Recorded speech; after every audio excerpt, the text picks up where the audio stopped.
information that we receive, to be able to make the best of all that we will receive this evening in Jesus' name. And thank you, Father, that all things will work for our good and that everyone's heart desire will be established to your glory. We thank you, Master, that it is done in Jesus' name. Amen.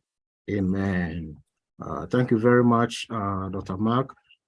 Please, I will straight away start sharing our screen and begin this presentation. Please, as the program is going, we shall have enough time for question and answers. So reserve all your question and answers at some point. It's going to be just about like 30 minutes of presentation. As the presentation is ongoing, just reserve your questions, and at the end of during the Q&A time, you can bring your question. We have enough time for you to answer as many questions as we can before we all depart here. Okay, so yeah, I want to kind of make it kind of a full screen. All right, so like I said, this is a program which is being hosted by the Church of Pentecost concerning the EB2 National Interest Waiver application. For some of you, most of you here, you might have heard about it. It's not a new thing. You might have done your own research about it. But for some also, it's just about a new thing they are hearing today and they are about reading about it. But whatever it is, I'll just advise that we just try and help each other so that we all come onto a level playing ground, so that we all get understanding we need.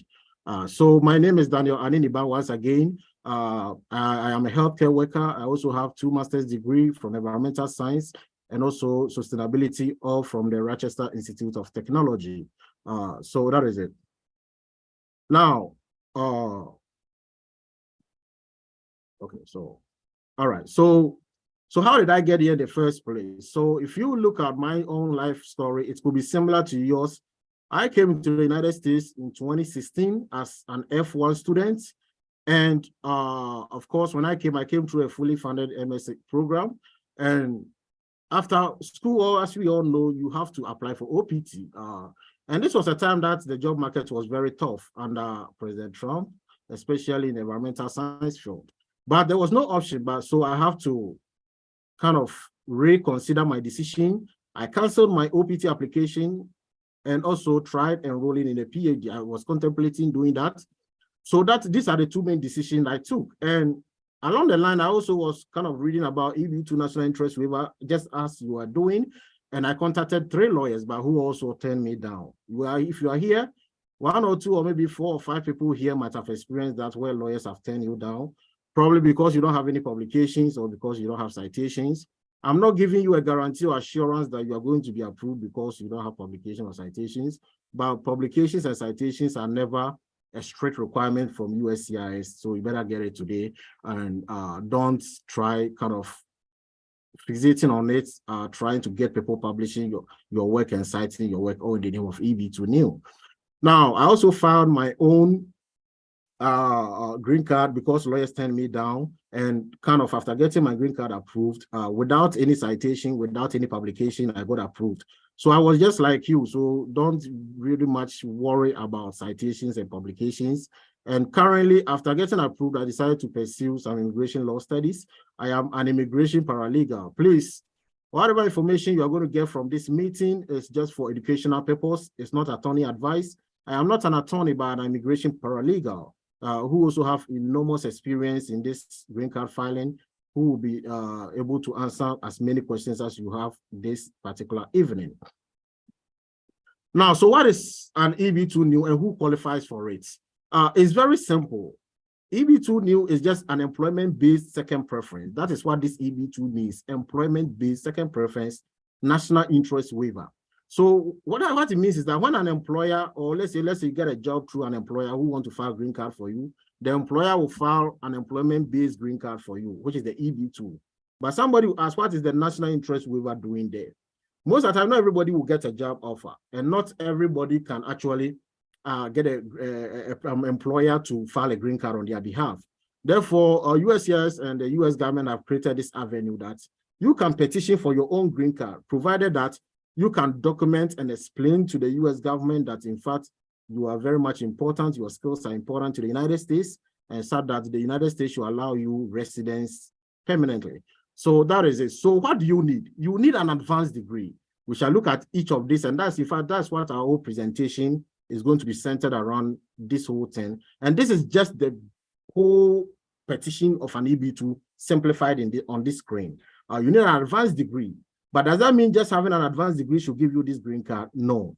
Beside your advanced degree, you are also supposed to show a three-prong test. And what are the three-prong tests? The first prong test is that you have to select a proposed endeavor, and your endeavor has to have a merit and national interest. Select a proposed endeavor, and your endeavor has to have a merit and national interest.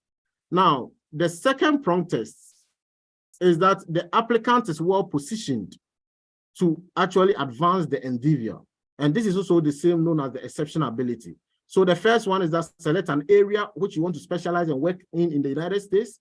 And most of the time, this area you are selecting, or just job career title you are selecting, should be something more related to what either you have studied or what you have enormous work experience on. And there's a skill we go about it, this thing. The second prong test is that the applicant is well positioned to advance the endeavor. So we will look at how can you be well positioned. The third one is that on balance, it is beneficial for the US to waive the job offer requirement in your case. So this is what you call the three-prong test. Now, ask yourself this fundamental question. Do you have an advanced degree? It's a very pretty straight question. Advanced degree, just as your guess is this a degree which is at a master's or PhD level? But for the purpose of EB2 National Interest Waiver Green Card application, USCIS accepts those with bachelor's plus 5 years experience as equivalent as advanced degree. Okay, so that is it. Either you have a master's, or you have a PhD, or you have a bachelor's plus 5 years experience. Now, for those who are applying this thing, who have already graduated from a US university with their master's, you don't need to do any credential evaluation, such as something like WES, WES evaluation, or whatever it is. You might have heard about it, especially when you're applying to school. So far, for those who are applying from outside the United States, who have degrees from foreign countries, you have to get a WES, WES evaluation, which shows equivalency of a US degree. And it's very simple to do. You have no control over it. At the end, if you have a bachelor's from your country, WES will give you bachelor's, or the credential organization will give you bachelor's. Sorry, I've been using WES because that's the most common one. I think I'm advertising for them that much. Okay, so, but what if I don't have a bachelor's degree? Yes, somebody even without a bachelor's degree can still apply, in case you don't know, yes. And but the scrutiny is very high because the person is only applied based on his exceptional ability, and the person should be able to document huge exceptional ability criteria. So that is what I want to say about it. That is all about the advanced degree. Now, beside the advanced degree, like I said, you have to meet a three-prong test. So what is the three-prong test? Prong test one, like I said, you should select a proposed endeavor. Now, let me talk a bit about proposed endeavor here, because most of the times it's kind of confused people. When you are selecting a proposed endeavor, let's say you came to the United States and you study mechanical engineering. You don't want to state that, okay, I'm applying for this EB2 National Interest Waiver to continue working as a mechanical engineer. That will be a very broad proposed endeavor you have stated, because there are about millions of mechanical engineers around. How can you really show yourself as exceptional among them? So most of the strategy to select a proposed endeavor is that within that broad subject you study, let's say mechanical engineer, limit it to a bit of a specialization. Something like, okay, maybe I'm applying to become something like, okay, industrial mechanical systems engineer, okay? Or let's say agro-mechanical systems engineer, depending on probably where your thesis was. Most of the time, you get the specialization around your thesis or something you did. For instance, I studied environmental science, but there's no way you have to apply using that, oh, I'm applying to further a career as an environmental scientist. No, I have to select a specialization. So I went to my thesis. What did I do? Okay, I did a bioremediation or bio-treatment of wastewater. Therefore, I said, okay, I am applying as a bioremediation scientist. Of course, bioremediation is just an aspect of environmental science. You are only treating wastewater. It's just a scientific term. Okay, so that is what I want to draw your attention to concerning national interest prong 1. Thank you very much for drawing my attention. Somebody said that can this meeting be recorded? Okay, so let me see if I can enable some recording so that later we can. Okay, so record on this computer. Okay. All right, so everybody's muted, but at some point, if you want to talk, I think you'll be able to unmute yourself somehow. So please take note. And also in the course of this, you can also send your questions to the chat area, because Dr. Mark will be around, who will also be bringing the questions in. So I think that will help, because to mitigate the noise and maybe the distractions, I think it helps a bit. Okay, so let's say you have selected your proposed endeavor, and now let's look at merits. Now, what is the merit about? Merit is very simple to document. When you are drafting your petition, you want to talk about merits. And this whole thing I'm talking about here is about chapter 2. You dedicate chapter 1 for your advanced degree. You describe your master's, you describe your PhD if you have any. And this part will be a chapter 2 of your petition, where you are going to talk about your proposed endeavor. So you just state it in 1 sentence or 2 sentences. I'm applying to further this career. Now, after that, you want to explain the merits. So the merits is where you are actually going to talk about the importance of what you do. For instance, let's say I'm saying, okay, fine, I want to specialize the career as a bioremediation scientist, wastewater bioremediation scientist. Okay, so why do I want to treat wastewater? What is the importance? Why at all should we treat wastewater? So that is the importance of what you do, is the merit. And when you are drafting your petition, this shouldn't be more than 2 pages, because merit, and it's something that you can easily go to Google and type around it. What do, let's say, cybersecurity specialists do? What do cloud engineers do? Or what do, let's say, cancer research scientists do? So Google can give you good merit of its own, which you can even copy and paste. When it comes to this green card, there's nothing like plagiarism, because it's not an academic publication you're going to do. So it's free to copy certain things and paste instead of typing everything sentence by sentence. So get that.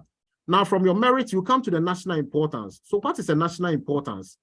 So you have selected an endeavor. What is the importance of that endeavor to the United States? That is what it means. And whenever you want to explain your national importance to the US immigration, you don't want to explain it in your own words. Always, I keep saying this, that in national importance, you look for news articles around your area. So it can be news, media, government agencies, for instance, EPA, maybe EPA talking about wastewater treatment using biological organisms, or let's say state governments, maybe New York State is channeling funds into something like that, or promoting projects or initiative relating to this endeavor. So whatever your endeavor is, you can go to Google and type and look for news articles concerning what is happening in the US, concerning what you are doing, whether you are in that field of that specialized field of mechanical engineer, or that specialized field of electrical engineer, or whatever field you find yourself. Try and do some Google search. Google is a very good resource area to get most of the national interest news. Mostly, I prioritize news from government websites, like I said, state government websites, US government, let's say, agencies, something like National Institute of Health, EPA, United States Treasury. Most of news articles or reports on whatever you are doing that they are documenting, you just print it out, analyze that news in, let's say, a paragraph, and that is enough for one national interest news. You go to the next national interest news. You want to document about 5 national interest news for the US. Now, from there, you go to global. The officer wants to see that you have even gone past the national interest to even the global importance. So global, you want to see what is happening with, most of the time when I'm helping applicants, I want to look at WHO if it has to do with health, IMF if it has to do with business fields, United Nations, especially human rights and environmental stuffs, European news agencies or European agencies. Sorry, okay. Yeah, so in European news agencies or European Union, any news coming from American competitors. For instance, let's say you are researching into nuclear engineering, and you know that right now Russia is touting or kind of boasting as the powerhouse of nuclear warfare. So you want to also say that, okay, your skills can actually boost the US and put the US as a leader in nuclear engineering or nuclear arsenals or whatever it is. So that is what all constitutes this chapter 2. Now, after global importance, of course, you talk about applicability, which I don't want to go into all that because it's when you get a template for this application, all of this should be there for you to document. So that is it. I cannot talk about everything here on this slide, but at least some questions will bring certain stuff. So let's move on. Now let's go to the prong test 2. Now with the prong test 2, this will be mostly the chapter 3 of your petition. And here you are shifting the post from your field that you are proposing to kind of continue to you, the applicant yourself. Okay, so what is the prong test 2? It says that is the applicant well positioned to advance the proposed endeavor? How do you know you are well positioned? That is what we are going to look at. How can one be well positioned? So this is where the USCIS, this was taken from the USCIS website. It said that you must meet at least 3 of the criteria below. But whenever I'm guiding applicants, you see, let us go beyond 3. Let's see if you can document 4, fine. But 5, fine. If you right now you are not able to meet all of this, don't panic. Some of this you can easily work on. That's why we call something profile building. You need to build your profile, build your CV. Some of these things are achievable, though you may not have them right now. For instance, let's look at the first criteria, official academic record, showing that you have a degree, diploma, certificate from a college, university, institution of learning relating to exceptional ability. Yes, so this one, somebody will say, okay, but I documented advanced degree in chapter 1. Why am I talking about this? This point, you are going to talk about 4 or 5 course work you did, which have really shaped your career. So this one, everybody should be able to meet this criteria most of the time. The first criteria, especially if you have a bachelor's or master's or PhD, because university education have to do with taking courses and passing them. Now, the next one criteria is letters from current or former employers documenting at least 10 years of full-time experience in your occupation. So with this one, of course, you need letters from HR or attestation letters or employment letters from all places you have worked documenting at least 10 years. Most of the time, applicants I've worked with, it's very difficult meeting this level. I have met some applicants who have even about like 11, 12 years of experience. So take note of that. Remember that when I started this presentation, I said that there are some people who can apply even if they don't have a bachelor's. Such people, it is recommended that you meet criteria number 2, at least 10 years of full-time experience in your field, if you don't have a bachelor's degree. So take note of that. Now, criteria number 3, a license to practice your profession or certification for your professional occupation. This is something I always say that it can easily be acquired. When I was applying mine, I didn't have any certification. License mostly is used in the term of the healthcare field.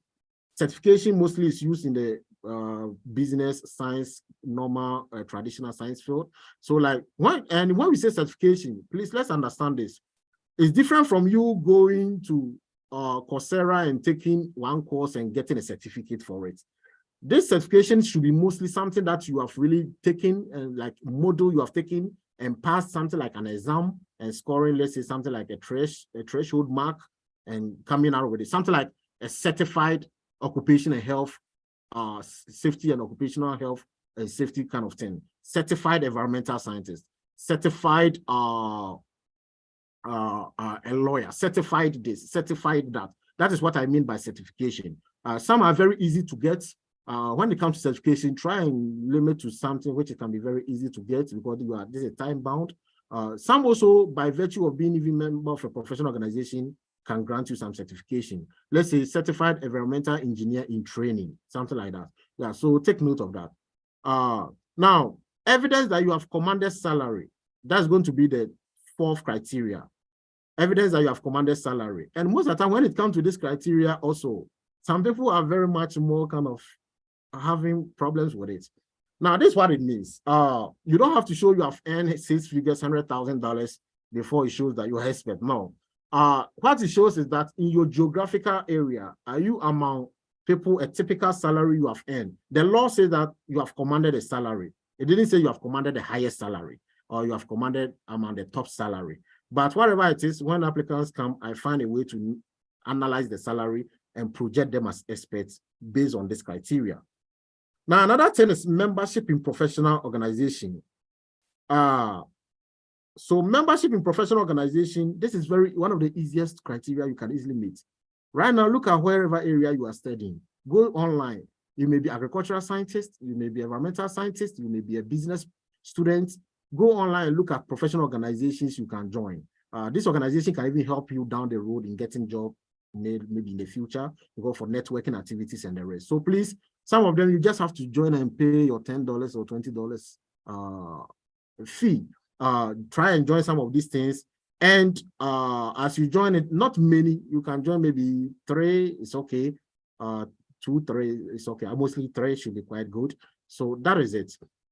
Now, another thing is that another criteria is recognition for your achievements and significant contributions. I'm going to talk about this criteria a bit. That's why I've kind of red bordered it, because I've realized that mostly PhD students may lack on the work experience, that part.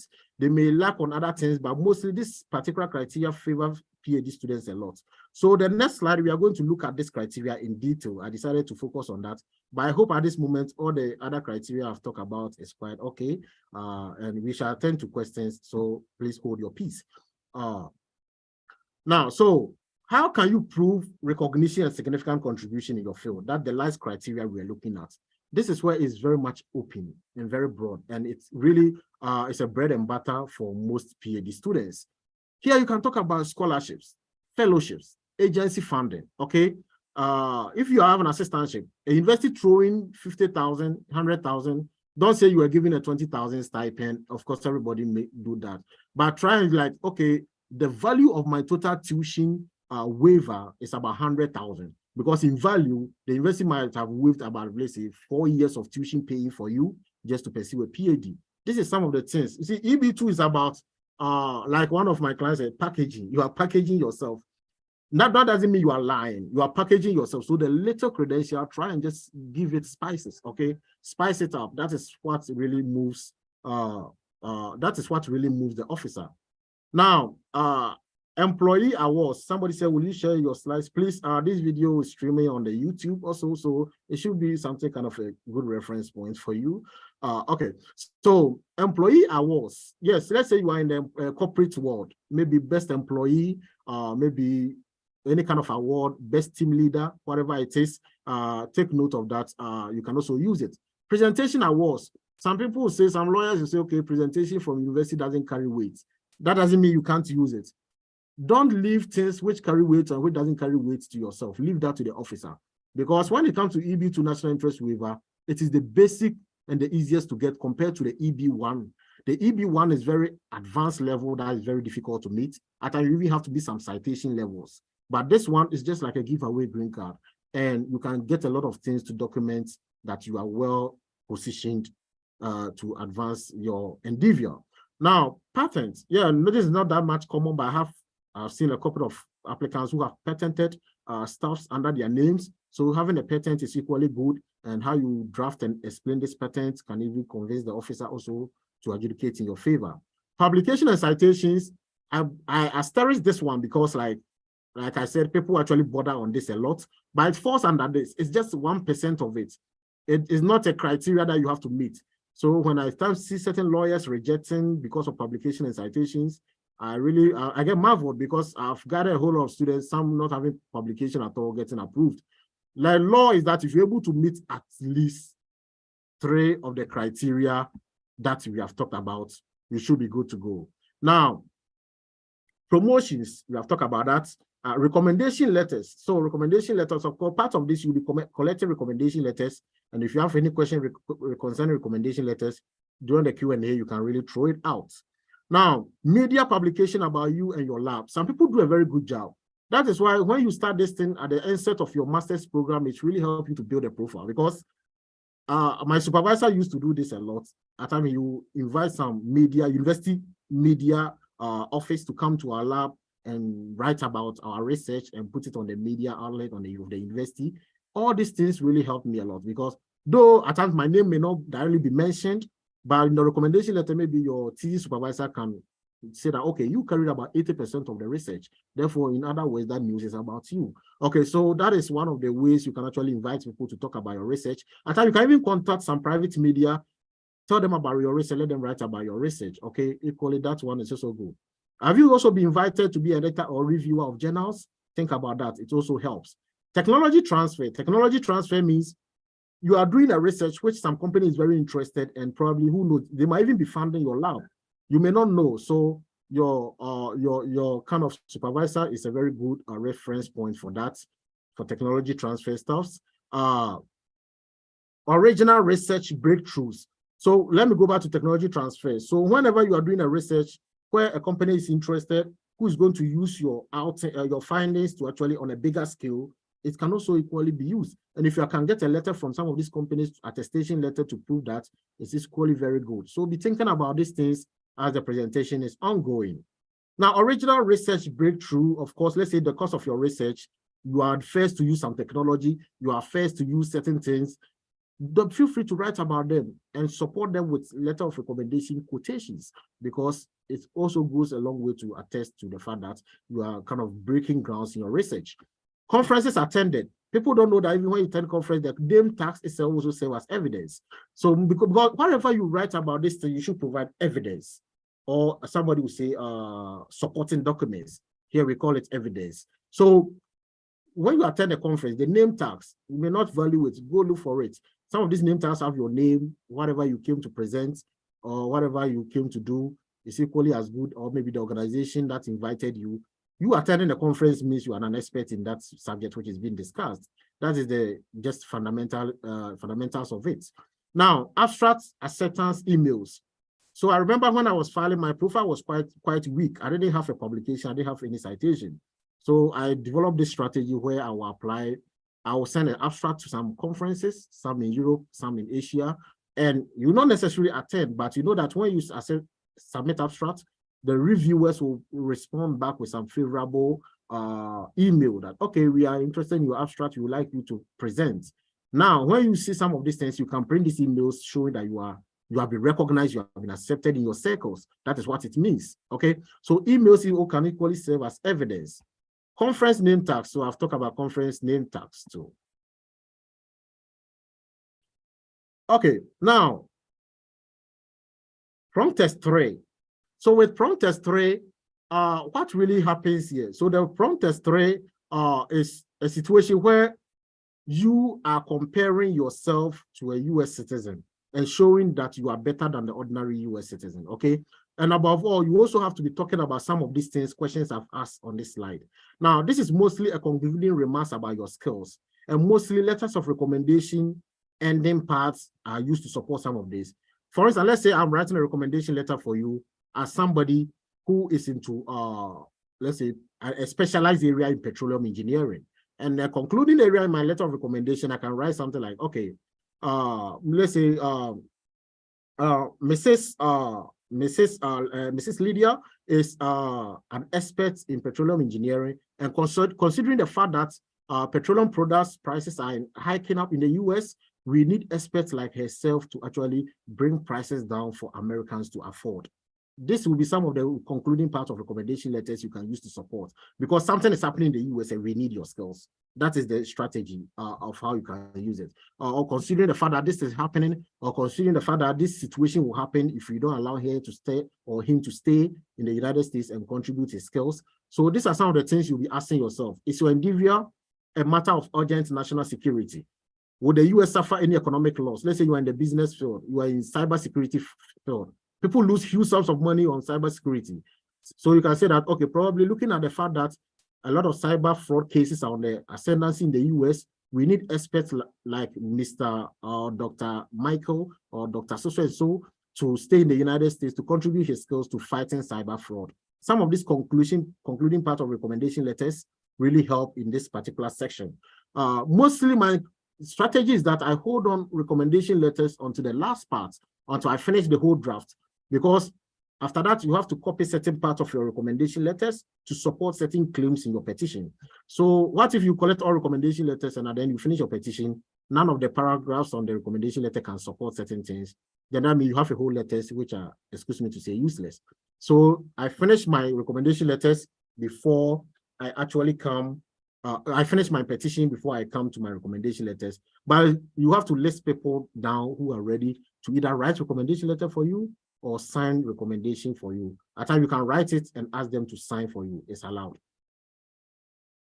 Now, this is a summary of all this thing I've talked about. When the USCIS officer picks your petition, before it comes to this green column, which is the approval, it goes through this whole stage. He looks for advanced degree. Do you have it?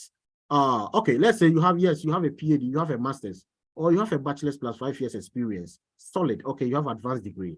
Or maybe no, you don't have an advanced degree. If no, then does she or he satisfy at least 3 exceptional ability? Those criteria that was listed. So if you don't have a bachelor's, can you still satisfy at least 3? You ask yourself. If yes, then you go to the next stage. If no, then of course, unfortunately, you don't qualify for the green card.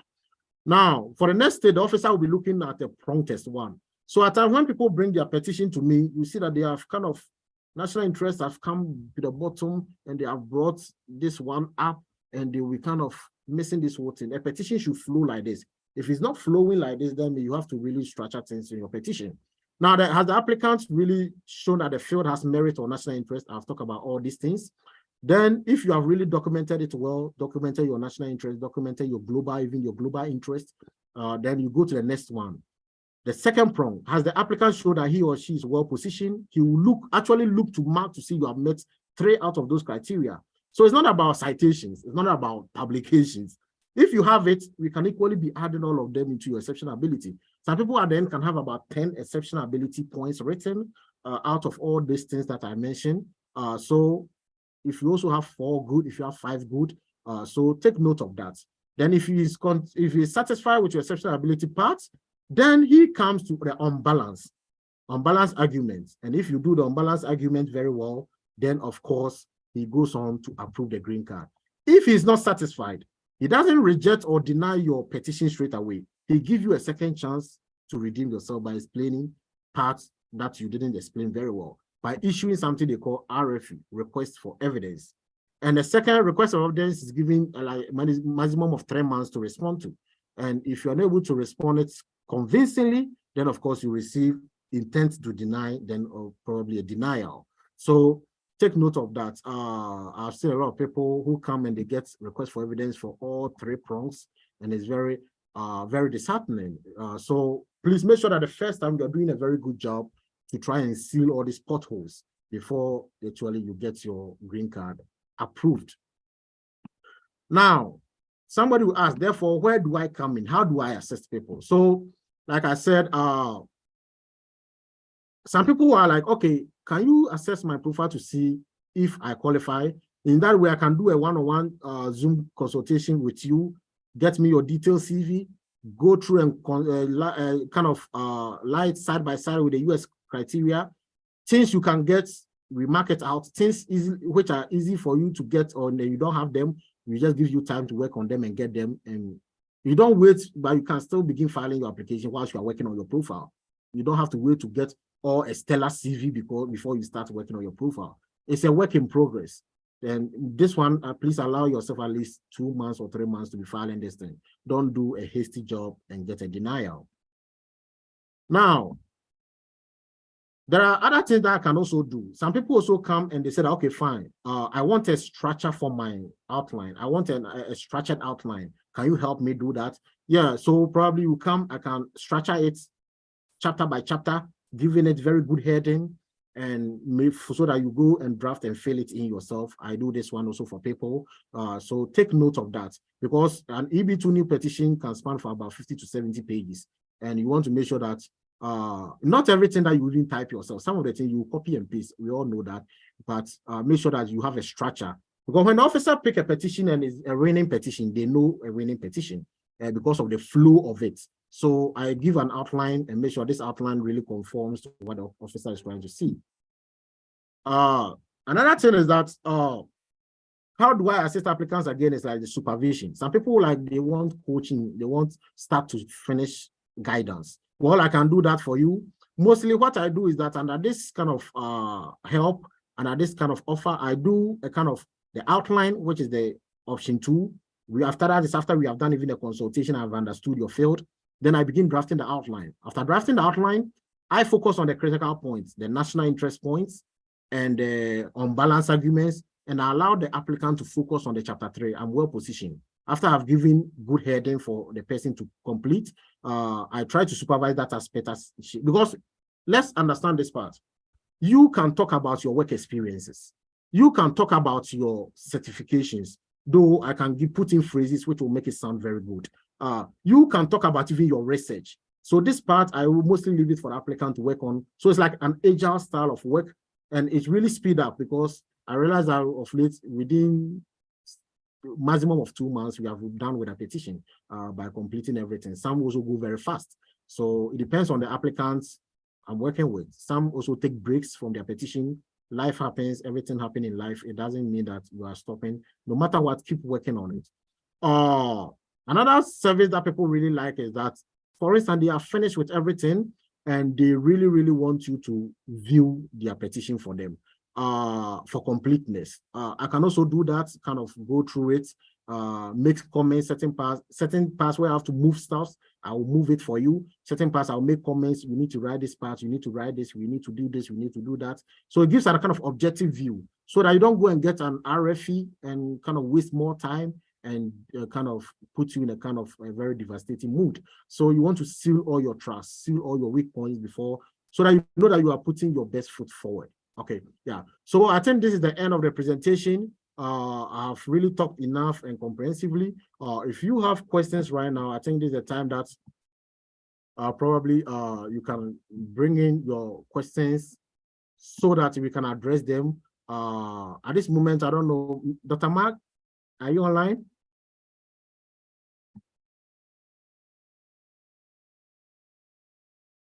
Dr. Mark, can you unmute yourself?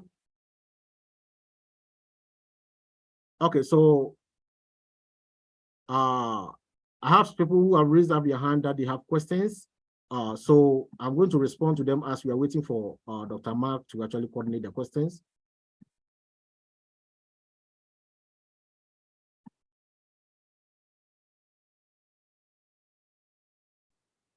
Okay, allow participants to unmute themselves. Okay. All right. I think everybody can unmute themselves right now. There were questions in the chat, so I would read them out. Okay. So the first question is the explanation of the merits. You described that it should be 2 pages. Okay. So the person is asking whether it should be double spaced. Okay, yeah. So for a typical petition, mostly after everything is done, the formatting, I do a double space. Yeah, so with the double space, yeah, even if we do a double space, I'm not saying it should be cut in stone, like it should be strictly 2 pages, but you don't want to write too much on merit. One thing of this thing is that you don't want to let the officer get lost in your petition, writing too much of merit. Because merit is very simple. You are describing what you do, the importance of it to society. And getting to the end, you can put in some educational requirements that enable one to practice in this field or that specialized field. So by the time you finish drafting this, and if left to me alone, you shouldn't exceed, let's say 2 to 3 pages is allowable. Yes. I don't mean strictly 2 pages, but at least you shouldn't draft too much. Okay, so 2 to 3 pages is quite okay. Yeah. Okay, thank you very much. And there's another question. Besides the masters in environmental related projects, does one need to link his or her previous work experience with it, such as being a geologist in the mining sector? I don't know whoever asked that question, whichever field he or she is. You are talking about the endeavor, right? Yes, the previous work experience. Or a previous work experience. Yes. Yeah, so that goes to the chapter 3, I'm well-positioned aspects, right? Yeah. Yeah, so when you are drafting work experience, you want to write about a company, you work in the pedigree of the company, and then you come to the role you played. Most of the time when I'm supervising applicants, when they are drafting their chapter 3, I tell them, when you're in the company, what are some of the good things you really achieved that you can talk about? Maybe you help the company to get additional, let's say, or increase their customer base by, let's say, 30%. Some of these achievements, try and bring them in, okay? So that is what we mean by when you are drafting some of this work experience. And for every work experience, the heading should begin with the company you work, the position you occupied, and the duration, the year duration. So the heading will be like, okay, let's say accounting manager, LMP associates, from maybe 2005 to 2004. Okay, then you begin describing what you do. Don't bullet point it. Some people copy the bullets on their CV and post it there as if they have described their work experience. USCIS officers want you to analyze it in a paragraph. You leaving bullet points there doesn't communicate anything. So use good words, use marketing words which actually show that you are an expert in that, whatever you do in that area when you are drafting work experience. There's another question. Should the certifications that you talked about, should they only come from the US?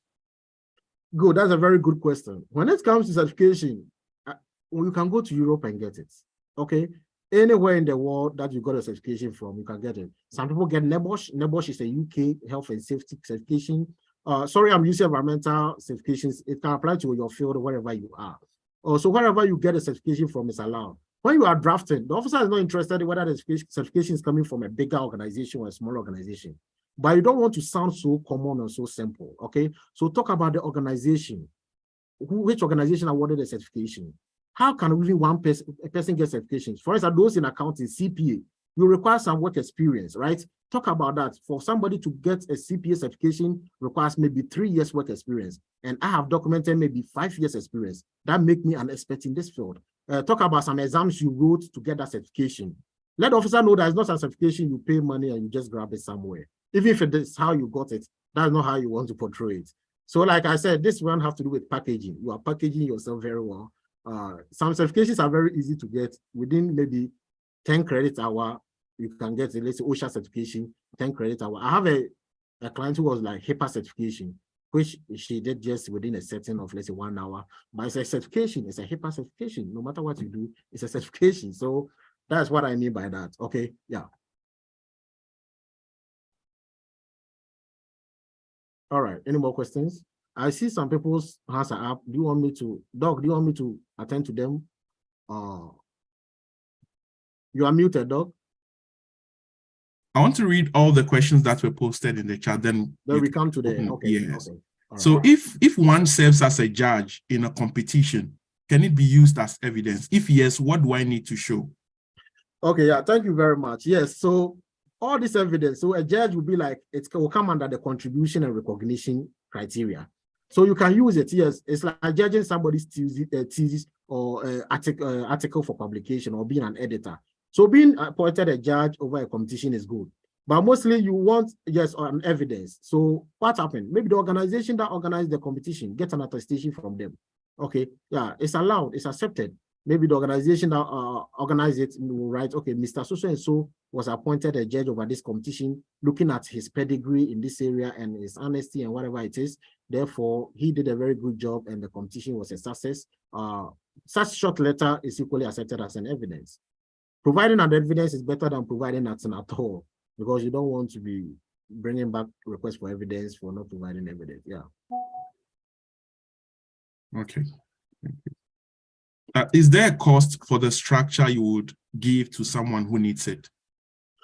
Yeah, so yeah, there are costs, and mostly, at least after the meeting, if anybody wants to be contacting me one-on-one, yeah, there are costs involved. But always I say that is the cheapest, because I know mostly you deal with students. For instance, when I was filing, I didn't have that 6,000, 7,000 to pay an attorney. Okay, after you put yourself in that shoes of the people who are approaching you, and yeah, it's very, very affordable. Trust my words on that. Okay. So someone is asking, do you need a US certificate to apply if you are in a PhD program? For instance, you have a Bachelor of Science from Ghana with more publications and citations. Do you have to graduate from your PhD before you file? So if you have only bachelor's and you didn't do a master's but straight into a PhD, it's very dicey, because you have not graduated from your PhD yet. You are still in your PhD program. So you can be preparing your petition as you are nearing graduation, then you put it in. That is one of the limitations for those who transition straight from bachelor's to PhD. But those who got their master's, and there are some people who are really becoming innovative. You know, some programs, they can award you master's after 2 years along the way. You can request for that, and it can really go a long way to help you. Talk with your department, academic or program coordinator. There should be a policy which will help you. I know a lot of people get that. so that you can get that US Masters to actually file, so that you don't have to wait till your PhD to do that.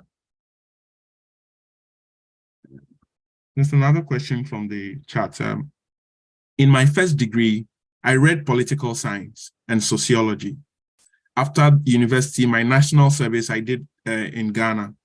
I have worked with the National Disaster Management Organization in Ghana for 7 years. Currently, I'm in the United States. So I think the person is asking how you can put forward a good foot. Yeah, so let me talk about this. I will come, you see, that brings me to this thing I wanted to talk about. When it comes to a field which has merit and national importance, people think that, okay, you have to be doing something the US is really interested in before you can get approved. I've seen people who are into linguistics, German language, different fields getting approved. Okay, USCIS have not set any list of fields that these fields are getting approved. So far as your program is run by the university, it's considered that it has merit. No university will throw resources into, excuse me to say, useless program. So there's nothing like a useless program. That is why the burden of proof lies on you, the applicant, to explain your endeavor to the officer. This is what I do. For instance, let's say you do linguistics. What is the merit of what you do? The questioner asks that she does what? Philosophy and what? Or you political science and sociology. Political science and sociology. Okay, political science, sociology. Sociology, studying about human systems, human behavior. That means most of your national interest items are going to come from the Department of Human Services. Okay, in the US, most of your national interest things bordering on society, race, and all those things will come under your criteria. So it is something that is easily doable. When you go for national interest, that is where you're going to collect a lot of your needs from.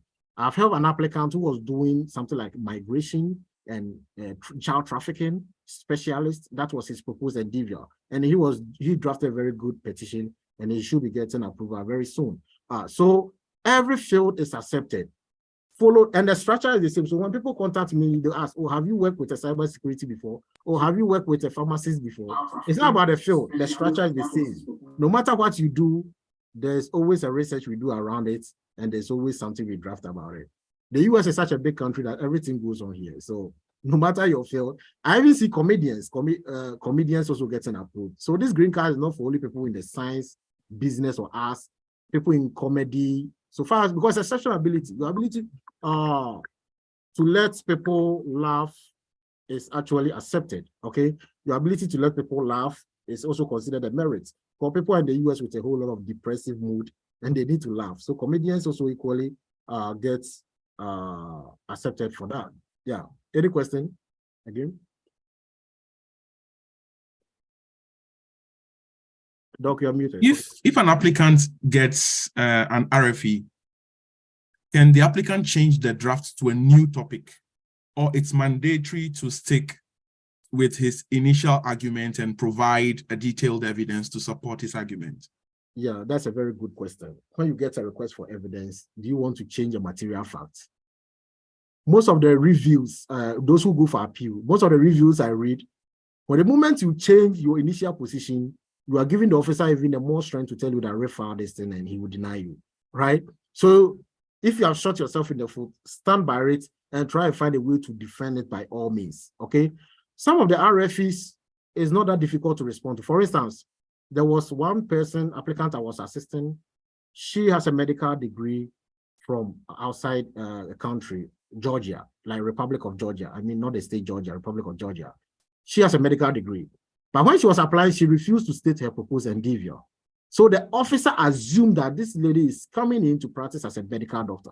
So the officer sent an RFE that since you didn't state your proposed endeavor, do you have a medical license? Not knowing that the lady already have a master's in the US in area of clinical informatics, okay?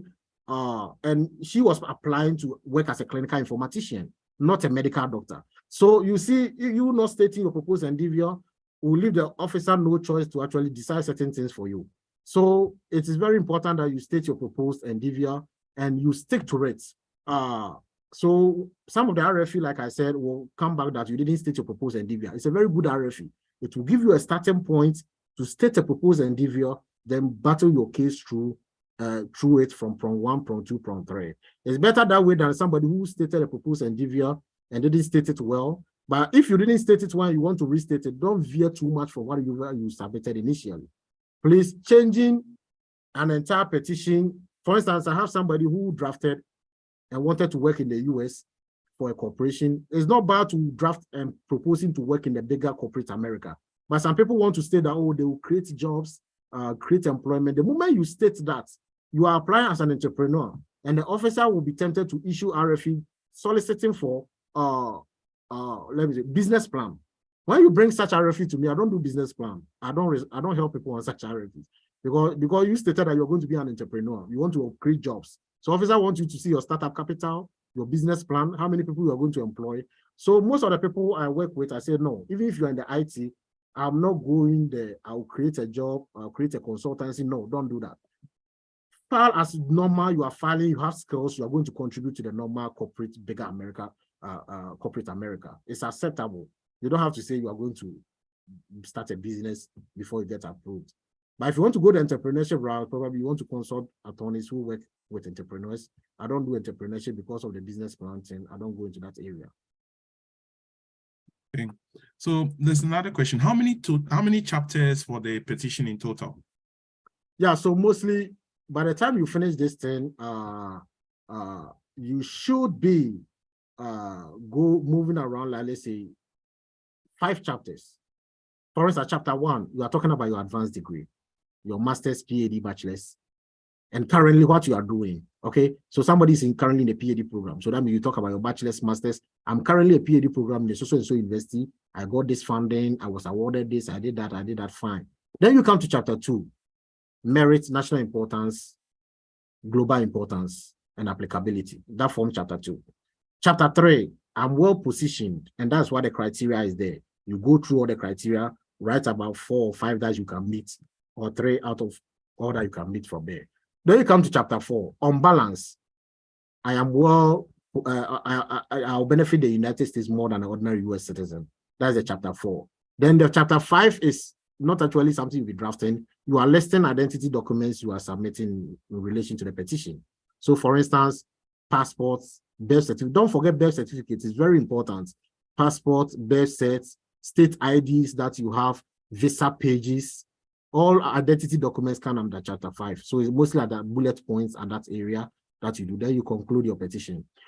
There are last 2 pages of a petition, which is beneficiary work plans. So this people get RFE for not including this part. It's just a plan of what you do after your green card. So some people draft a plan of what things they intend doing. Some people say, okay, they want to take further graduate courses. They would like to take further certification, which will broaden their knowledge and horizon so far as their expertise is concerned. Some people even say that they want to do more of like voluntary activities to help people in areas that need the service that they want to be providing. It's just a pledge. You don't need evidence for all those parts. And it shouldn't exceed 2 pages for that part. I mean, the beneficiary work plans part. So that is it. So by 5 chapters, you should be done. And when I say chapters, they are very, very short chapters. So they are not that huge, but at the end of the whole petition, it should be something like 50, 60 pages is quite okay. It's a standard, yeah. Thanks for the answer. Do I have to wait to get a master's from my PhD before I can reach out to Mr. Ba to start the process? So do you have to wait to get a master's from your PhD? You have to contact your university first and know their policy. Are they going to give you a master's along the way? Once you get a master's, you have gotten it and you're going to file with it. If they're not going to give it to you along the way and they want you to finish your PhD, every university have their own policy. Then it gives you more time to still be filing. So you don't wait till your PhD is done. Start filing on whatever you are doing, whatever research, whatever skills, IT skills, application skills that you have. All of them will go into a petition. Then we can leave the advanced degree part until after you have finished your degree. Then we can add that part. Yeah.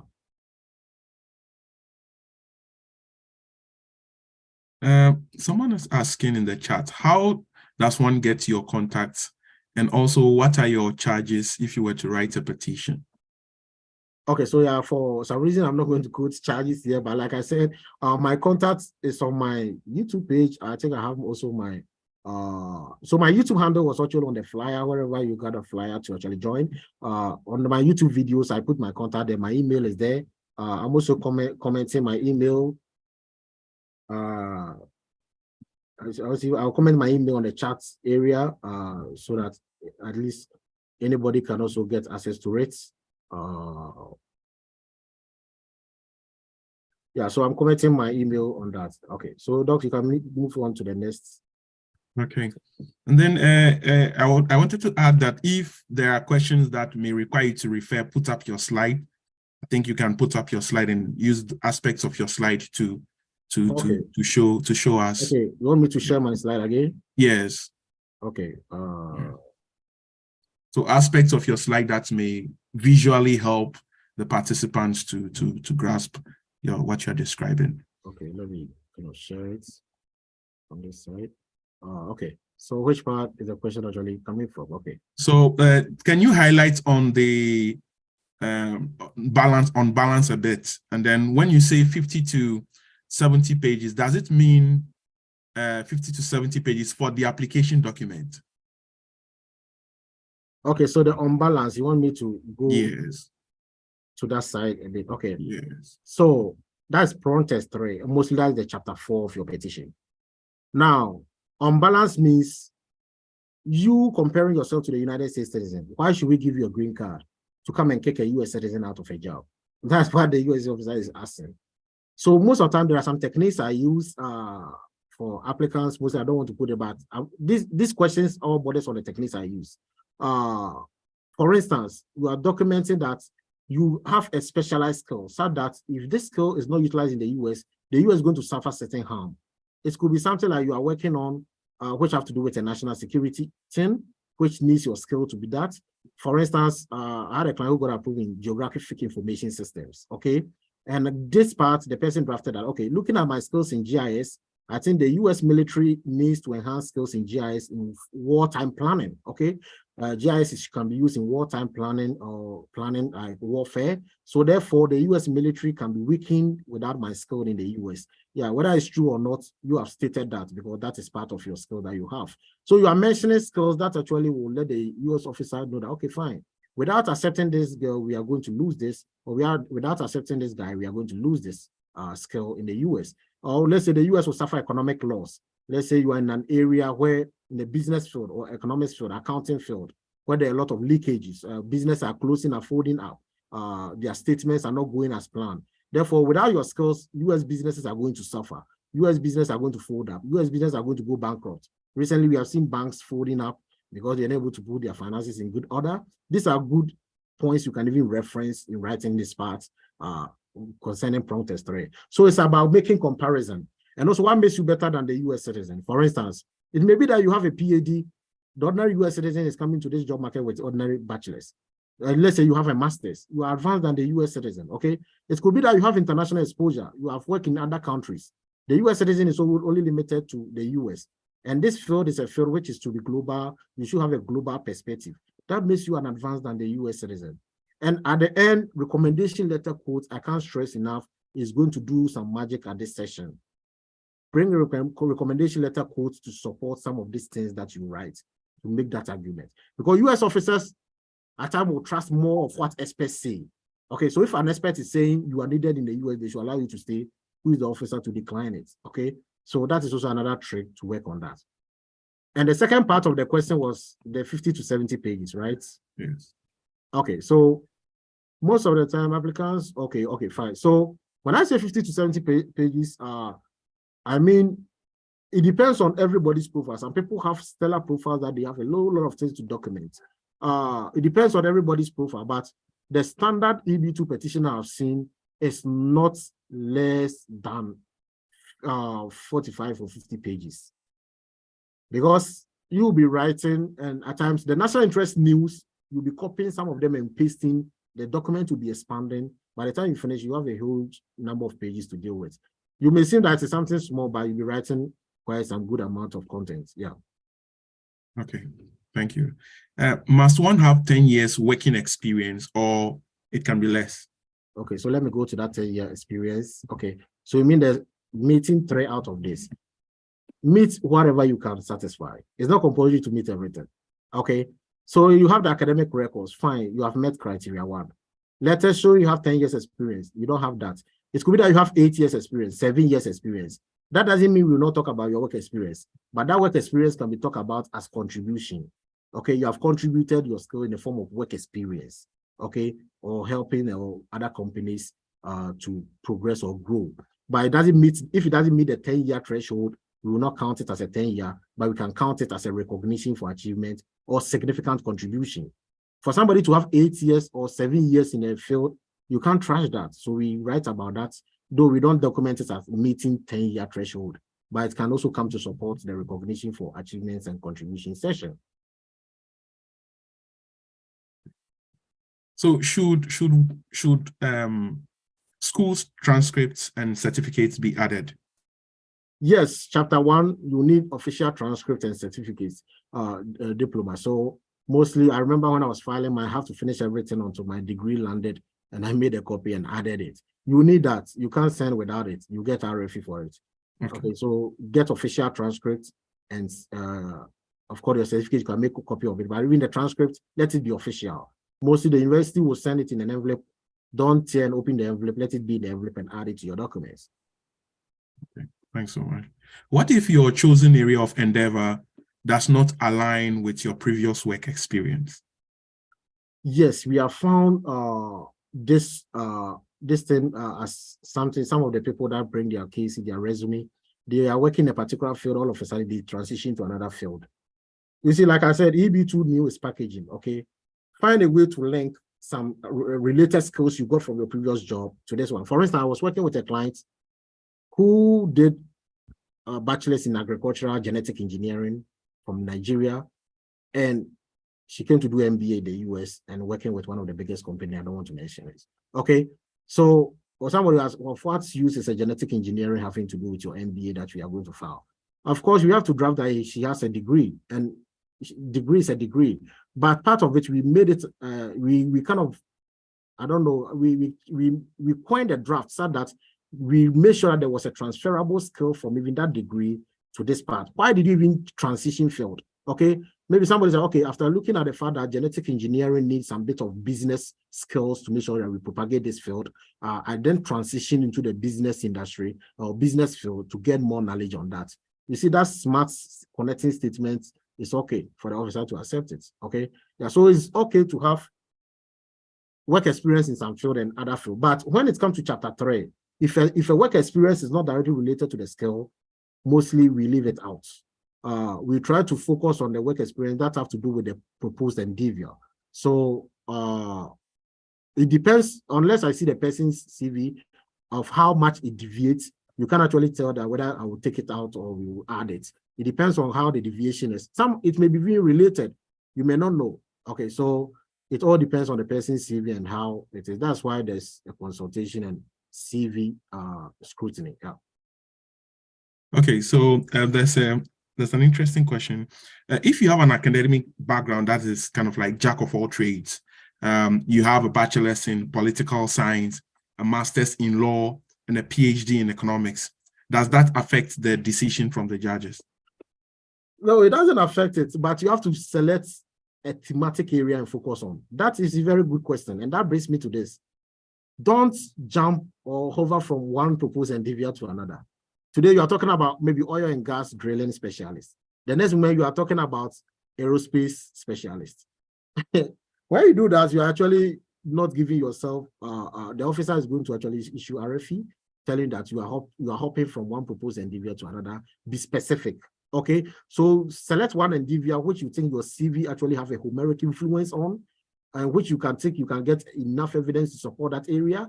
Some is about their PhD dissertation they are doing. They can choose to focus on that and actually draft an entire petition around it. Okay, so focus on one area and actually specialize in that. That's why you select a proposed endeavor. Okay. So can the work experience in chapter 3 come from your home country and not the US? Of course, yes. Most of the clients I'm dealing with, they started their work experience 5 years in maybe a Nigerian company or Ghanaian company, then they came to the US, then they are continuing their work experience. Yeah, so you draft from there. It's accepted. So far as you can get employment letters to prove it. Some at times getting evidence because they don't want to go to their HR back there, but at least you got an employment letter. Maybe you can also get an attestation letter if you are free or you have a relationship with the HR. HR can write an attestation letter that, oh, Mr. So and so worked with us from this period to that period. This was his position. He was paid this amount of remuneration or salary. Such short letter is also equally good as evidence. Okay, so yeah, don't neglect your work experience from your home country. It's very important. So you mentioned that Bachelor of Science degree with 5+ years experience is needed. Is there a probability that someone who hasn't got a job after a bachelor's but meets at least 3 of the criteria gets approved? Okay, so somebody who have not gotten a bachelor's degree, right? Someone who hasn't gotten a job after the bachelor's degree, yes, but can meet at least 3 of the criteria. Yes. Yeah, so if you have a bachelor's degree and you don't have that 5 years experience, unfortunately, because if you look at that decision tree, that's the first barrier you have to cross, advanced degree. Okay, but let's say you have a bachelor's, you don't have a work experience. This is how you should go about it. There are 2 ways of filing this green card. Either you are filing as an advanced degree professional or you are filing as an exceptional ability professional. Exceptional ability professional is a route of people who don't even have a bachelor's degree plus that 5 years experience. But the moment you start chapter 1 and you state that I am an advanced degree professional, the officer is hoping to see a bachelor's plus 5 years experience. So if you don't have that 5 years experience plus the bachelor's, start your petition with I am applying as an exceptional ability candidate for EB2 NIW purpose. Okay, then that means you are going straight to talking about those criteria and talking about those you can meet to actually satisfy it. So it depends on what the officer hold you account on what you say on your petition. I hope I make myself clear. Thank you very much. So can people from outside the US recommend? Oh, sure, yes. So that brings me to recommendation letters. In fact, USCIS prefer that you spread your recommendation letters geographically. Some people have the temptation of collecting a recommendation letter from the US. I wouldn't advise that. Spread it out. I remember during my time, I got 3 from the US, 1 from Brazil, 1 from Belgium, and another from, yeah, I've forgotten the country. So you can spread it continentally, okay? Some from Africa, any country in Africa, equally acceptable. Around the world, you want to show that you are even well noted around the globe and not just geographically limiting yourself to one area. So when you're collecting recommendation letters, put that in mind. I have a video on my YouTube channel where I talk about recommendation letters. Spreading it is very good. Yeah. Okay. So when you have 2 specialization, you have practiced with one, but have publications with the other one. Do you need to highlight both or just one? So you have published one, you have publication with one specialization. But then you practice in the other. You are practicing in the other. Okay. So publications. Publications are meant to show that you have contributed to the industry. If the publication is not actually contributing to the endeavor or the field, it will be very difficult counting it in. So if you want to talk about your publication, I think that will give you a strong point, focus on that. If you want to work on your practicing field because you have accumulated more work experience and more accolades in that area, focus on that. Okay. Yeah, you don't want to be talking about a publication which have nothing to do with maybe mechanical engineering. If you're a mechanical engineer, you have transitioned to mechanical engineering. So you don't want to be mixing fields. So that is limit your stick to one field and make sure that all evidence will get you as an expert in that field. Great. Is there any age limit for the NIW? No, this is not like Canada immigration. This one, you can apply even if you're 50 years, so far as you can document that you can come to the US, you're in good health, you don't have any communicable disease or barriers to adjusting status or immigrating, you are just okay. Okay. So someone says, I have a master's from the US and a PhD from another country. Am I supposed to get a credential evaluation for the PhD? Masters from the US. But then a PhD from another another country. Yes. Okay, so those who have gotten a US degree mostly are waived for the credential evaluations. Okay, yeah, so the fact that you have schooled in the US, you have masters, mostly the credential evaluation is going to be waived for you. Because they consider that so far as you have been able, an advanced degree, the masters prove advanced degree. So it can also equally serve as a terminal argument point. So having a PhD from outside and having a master's degree from the US, you don't need to still go through credential evaluation again.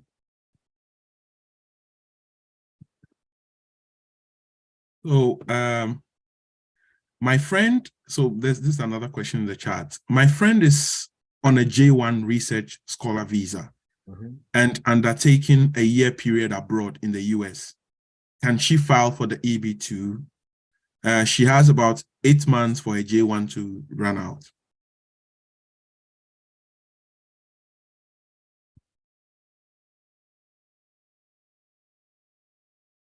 Hello?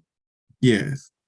Yeah, so the person's friend is on a J1 research scholar visa and is undertaking a year period abroad in the US. Okay. Can she file for the EB2 NIW? Yeah, I must tell you that I've encountered clients who came on B1, B2, just 6 months, and they were so much determined that they finished everything. One client like that, in the area of petroleum exploration, she came from South America, B1, B2, and she was very determined. She was able to finish everything and file it within that period. So yeah, once you are here, the one thing with J1 that I was telling a little bit of other meeting I was in with Grasag USA is that J1 at times, some restricts your ability to adjust status. So you want to do a research with your home country to see if they grant waiver. Some people come to J1 with a J1 and they are not able to get status unless they return to their country for some 2 years before they can come back. So you have to do that research very well before you put in the petition. But no matter what, you can still get an approved I-140 and go back to your home country. After the 2-year bar period, you can still come in through consular processing. And if you're able to get that waiver, then of course you can adjust status in the US directly. Yeah. So who do we consult if we want to go through the entrepreneurship route? That's right. So currently, I can't actually recommend anybody in that entrepreneurship route. Entrepreneurship route is not that different from whatever we are discussing here. Mostly the structure is the same, but you proposing to say that you want to establish a business, it is calling for a business plan. So you should be able to have a section where you are explaining your business plan, the economic outlook of your business, how many people you intend to employ, your financial status state right now to be able to kind of advance that business. Okay, I think all these things goes into the entrepreneurship one. I've not encountered a client in one which we are going to entrepreneurship, so I can't actually recommend also somebody who does entrepreneurship right now. But try and do a research. Maybe you'll find one. Most lawyers even don't like taking entrepreneurship routes for some reasons. But one thing with EB2 national interest waiver is that if you are very determined on your own, at times you can even file without a lawyer and do everything on your own. For instance, like myself, 3 lawyers turned me down, and I was able still determined to get it approved. So it's about your determination and how good you are building your profile. Even if you have a weak profile, how you are building your profile along the lines. Thanks so much. Can the application be done while on OPT? Oh, sure, yes. So the client that got approved in GIS, she was on OPT. She came to me, she didn't have any publications, citations, but I actually told her that you do not need to worry. She had a very good CV, some leadership experience in school, joining of some getting some scholarship funding, fellowships and other stuff. But yeah, so you can be on OPT and apply. You can be on H1B and apply. So you need a legal status. The only status you can't be undocumented and apply. That is why when the EB2 retrogressed, it's really causing disturbance for certain people, because if you are maxing out on your OPT and you are actually maxing out on your H1B, you need to find a status to be on. Either you enroll in a new school, a new program, to buy time for yourself until you become current. So all these things come into play. Yeah. So when one is approved, how does it affect their dependents? Yeah, so when you are approved, it covers your entire dependents. Mine covered my spouse and my child, though my second child was a US born citizen. So yeah, it covers all your dependents when you are approved. It doesn't leave any of them out, even including those who are out of the US. So when you are filling the I-140 form, you are supposed to declare all children you have, even including stepchildren. Because if you don't include them, it becomes very problematic to get a benefit for them when you are approved. Like somebody got approved and he wasn't married. He had a girlfriend. And right after approval, he's trying to sneak the girlfriend in. And I said, no, things don't work like that. If you marry your girlfriend, she will have to go through a different route, F2A. That's a spouse of a permanent residence, which is a different queue itself. So the important thing is that if you are planning to get married and add your spouse than actually putting them in that queue and getting frustrated. Okay. For someone who isn't in the US, is it okay to have all your evidence and documents from foreign countries, no achievement specifically gotten in the US? Yeah, so this green card program is not for only people in the US. I've gotten people, in fact, only Pakistanis are getting approved a lot. And that's why I want a lot of Africans to also come in and start getting approval, because yeah, a lot of Pakistanis, you see that they're struggling writing in English, but those guys are so determined that a lot of people, I'm in a group with them and they are getting a lot of approvals. So you cannot get approval from outside the US based on work experience outside the US, having nothing to do with the US. Okay, yeah. And one thing, the reason why EB2 have retrogressed recently is that it recently became popular. A lot of people didn't shift attention to it. But recently, it looks like because of the IT layoff, tech layoffs, and the other things, people coming through B1, B2, and adjusting status, all making the visa numbers in high demand. That is causing this whole thing to really retrogress. So at first, it was current throughout, and you ask yourself, do people really apply for this thing? But recently, you see that you check the visa bulletin, and it's going somewhere like July 2022 and the rest. Yeah, so people are applying from outside the US, and they are getting approvals in their numbers, yeah. Okay. So someone says, I'm a PhD in pharmacoeconomics. Okay, he's a PhD pharmacoeconomics student, has a master's and a bachelor's in economics, and then published thesis with 8 citations. He's reviewed articles the person has reviewed articles for Sage Journal, professional certifications in the US. And then the person also has a grant as a graduate research assistant now. So the person is trying to ask whether he or she is in good standing, considering the background. Yeah, so I can't actually tell you that you are in good standing, you are going to get approved. That's very unprofessional. I'm not in that position to make that call. But looking at all the things you have listed, I think you can even cross that 6 criteria and get even about 5 of them. So I think, yeah, he has a strong profile based on whatever he's saying. But remember, one thing you also have to know is that I've seen people with strong profiles getting denied. Why? Because they get so kind of swollen-headed on their profile and they don't do a lot of convincing writing. So how you draft your petition, how you structure it, the heading you give to every session. Let's say you are saying that you have memberships. Some people just give the heading memberships.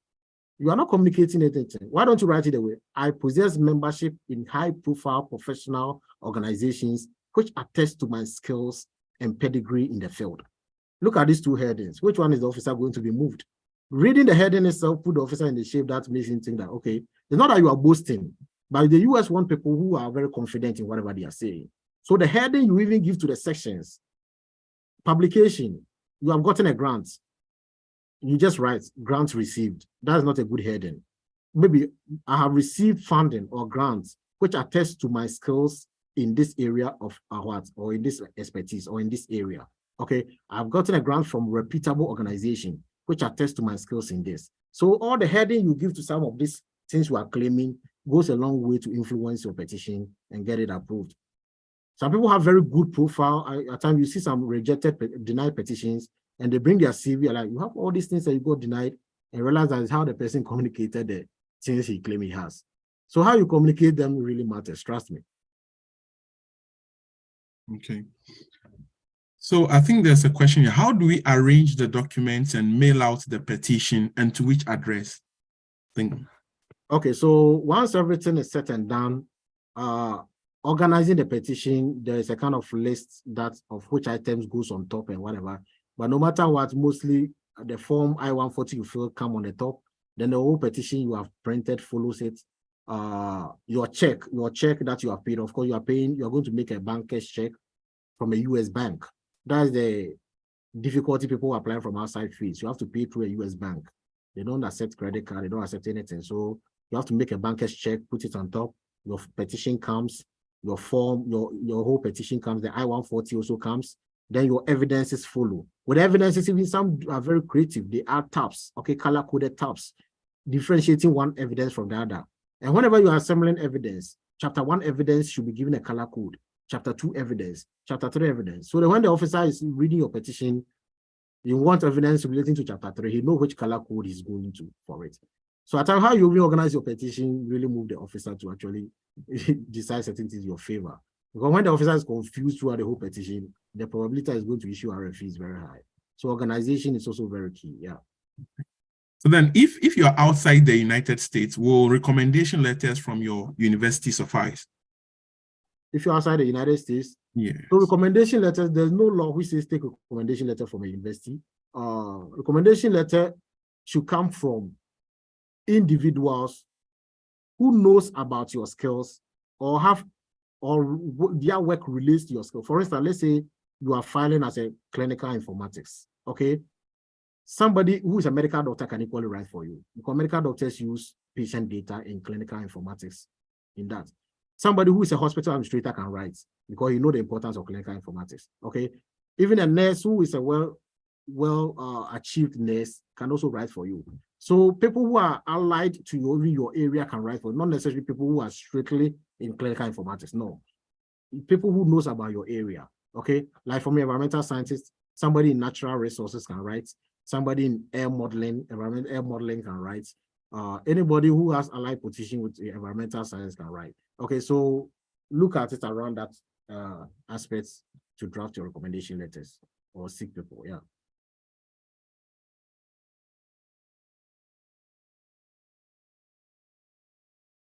All right, so we have, yeah. Okay, some people have raised up their hands. Doc, can you actually let them kind of come in?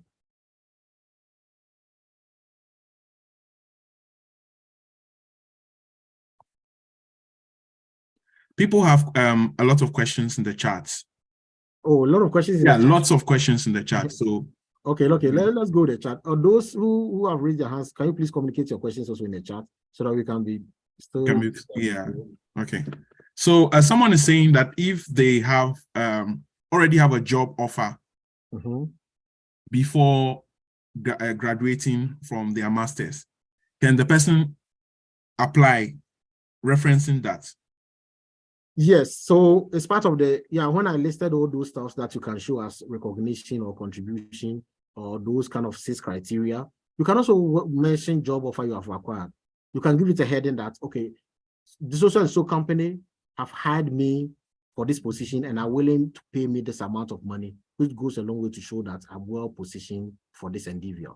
Okay, yeah, so you are using your job offer to also showcase yourself. It's allowed. Okay.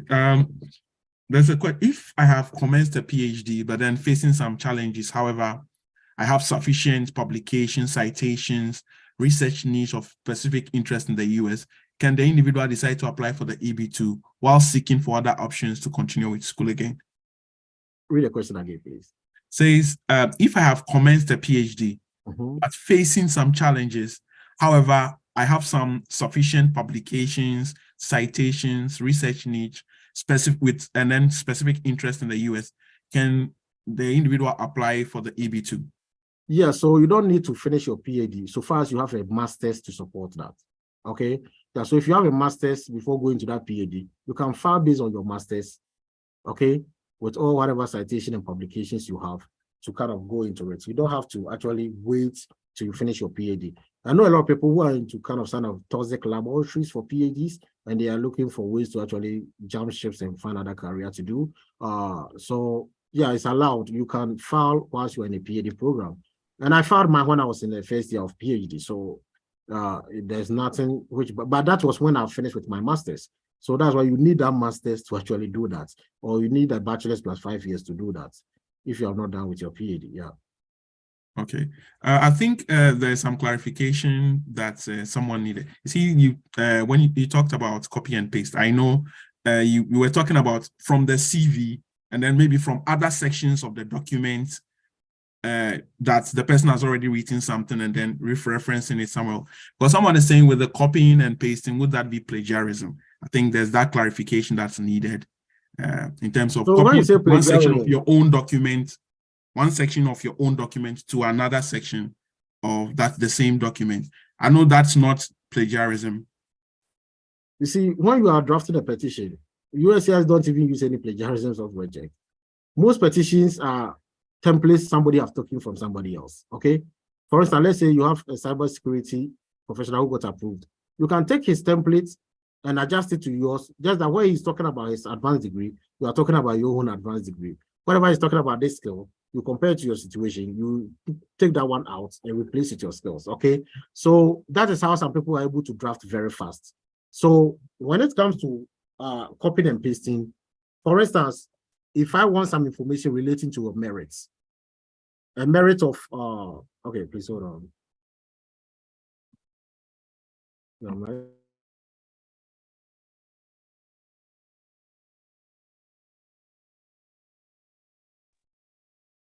If I want something information on a merit, let's say a merit on somebody working in the area of, I'm trying to find a field, let's say microbiology, okay, or clinical microbiology. Let's say you are in the area of clinical microbiology. Everybody knows that when you go to the internet and type Google, what does clinical microbiologists do? Google will give you a good example of website describing this field as merits. There's no harm copying all these merits and posting it in the petition instead of typing everything sentence by sentence.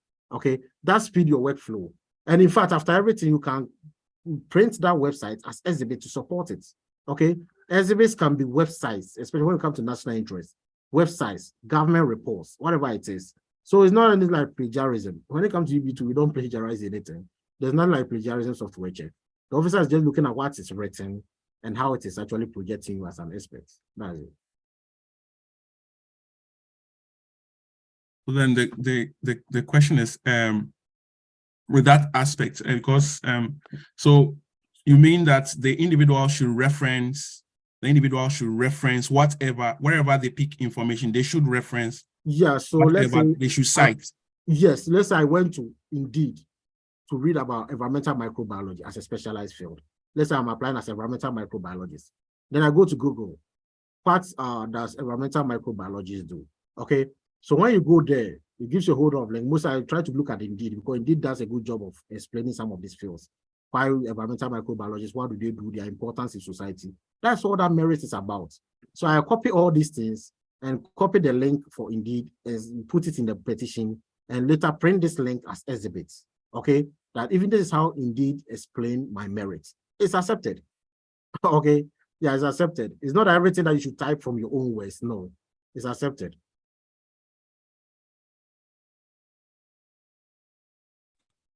Okay. Does work as research assistant count for years of experience? Yeah, work as research assistant. One thing. Okay, so one thing is that for research assistants, it's a work you did whilst you were a student. And most of the time, work you do while student work mostly does not count as a work experience, but it counts as a contribution. Okay, so the contribution and recognition criteria, research assistantship can come under it. Okay, so I was appointed as a research assistant and I played a role in I think it was posted on my page too. Yeah, so I played this role in ensuring this or ensuring that or ensuring that. Okay, so it's very much important that you have to write about your research assistants. Mostly we also write it under voluntary and other contributions. Okay, we also write it under that section, maybe students work or students voluntary contributions or something like that. Yeah.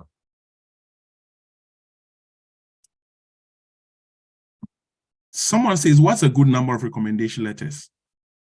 Yeah, so like I said, the most average mostly is 5. You don't want to collect too many recommendation letters, and you don't want to collect too few recommendation letters.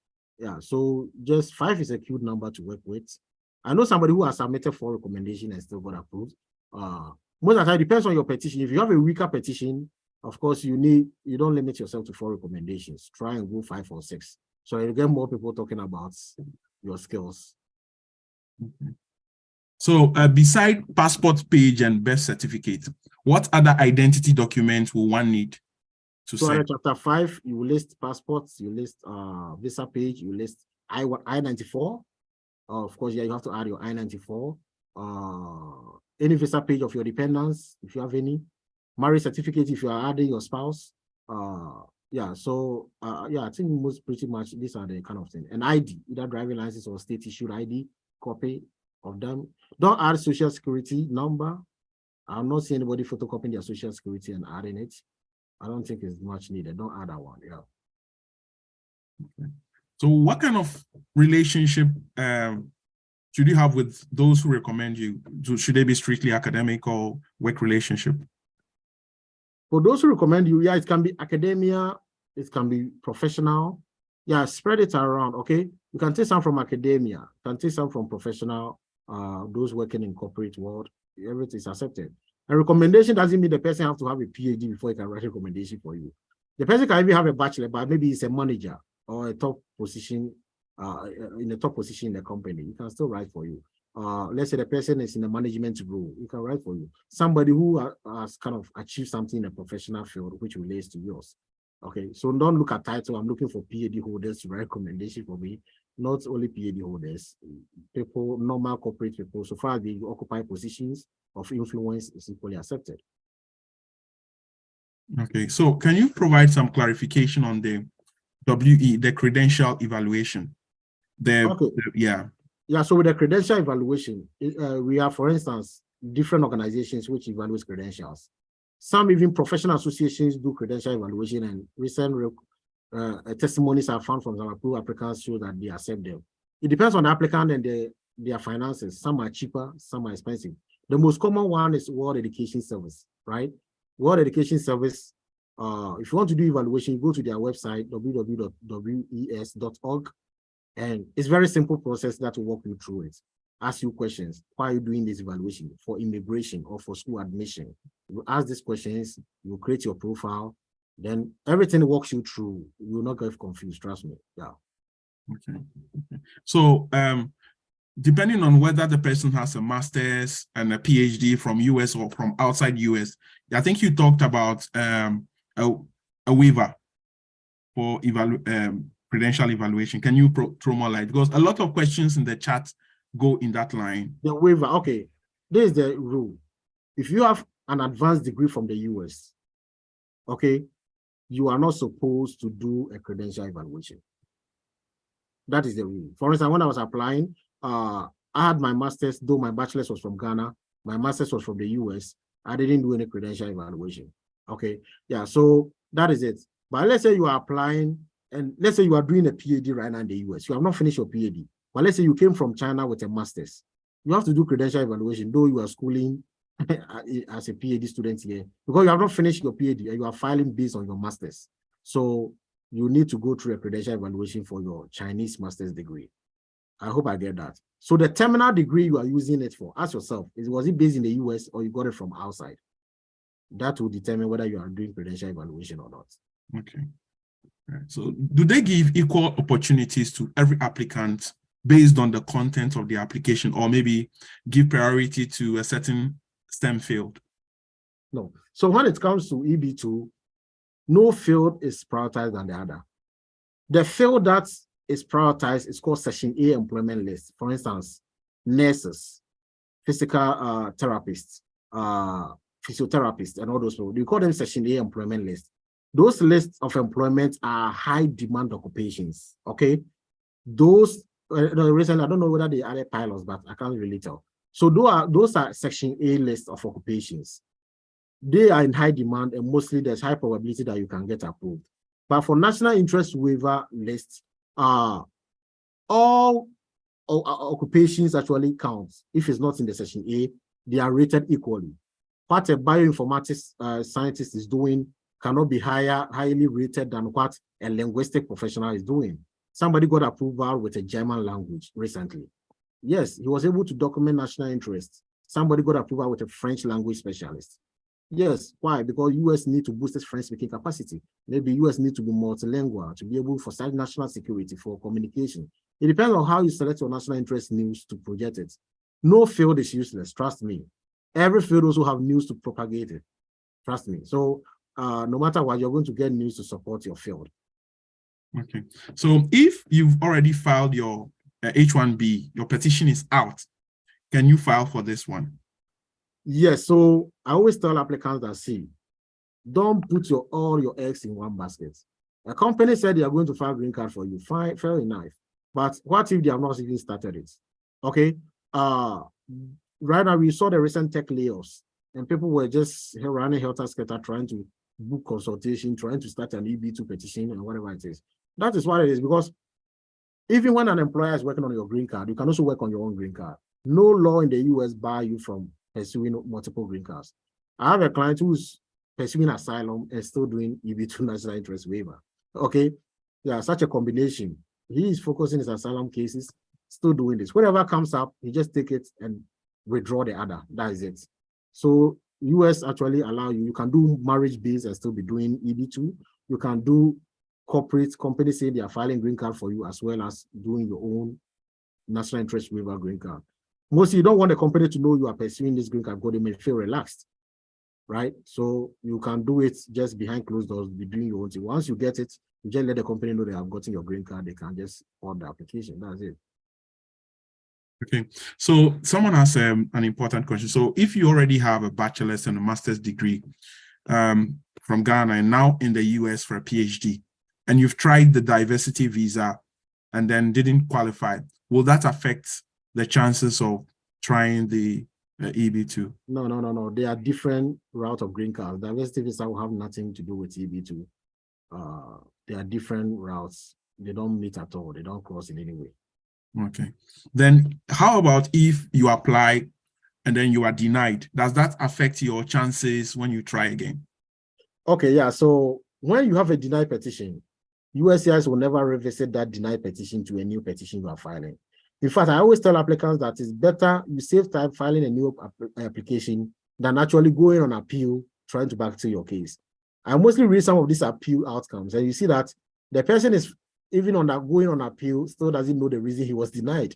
And unless maybe a lawyer tell him or her that this is where that you got denied. Maybe you even didn't declare your proposed endeavor. And upon RFE, you still didn't do it. Then you got denied. So of course, the Immigration Appeals Board is still going to hold the decision of the officer that, yeah, you deserve to be denied because you didn't do this or you didn't do that. At that time, you would have lost about 2 months or 3 months of time, which you could have done refiling the whole thing and doing a better job. So, in fact, statistics shows that only 8% of appeals are upheld. Most of the time, they are thrown out. So how long do you have to wait after submitting your permission to get a response? Yeah, so processing time varies very much. And for instance, mine took like 6 months exactly. Recent client that I did, somebody got it in 3 months exactly. So there's a kind of huge variation, but right now I see that they are adjudicating in 3 to 4 months processing time. Yeah, so yeah, I think that's the timeline right now to get decision. So someone is asking, so how about if you teach alongside the faculty while you are doing your PhD, does that count as work experience? Yes, it counts. So having pedagogical skills, teaching skills, because you have a skill which you are also teaching it, imparting knowledge on other people. Yeah, especially that's why I say for those in the PhD field, recognition and contributions, okay? Generally, all the things are listed, including research assistantship, teaching assistantship. It's your contribution to the industry, okay? Your contribution to the knowledge field. So it's considered contribution and it counts, yeah. Okay. So I think a lot of people have been asking in the chat how they can get templates. How should they reach out to you?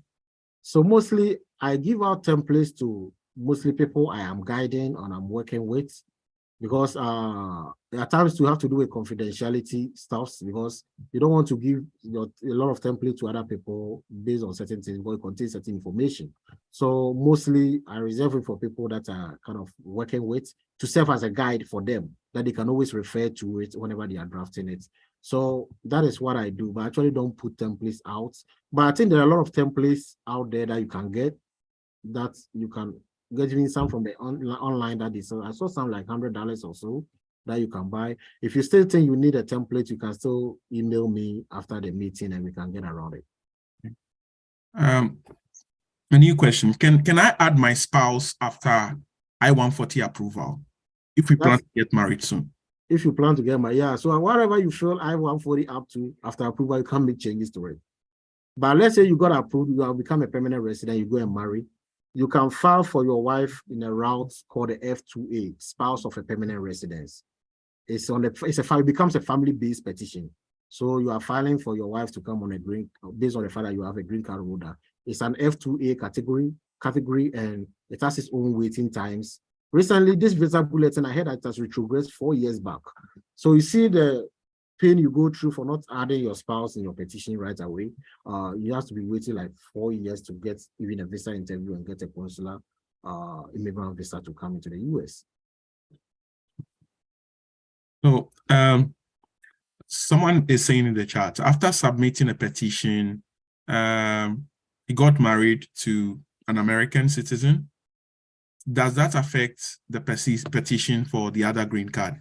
No, you can still pursue a marriage-based certificate, green card separately.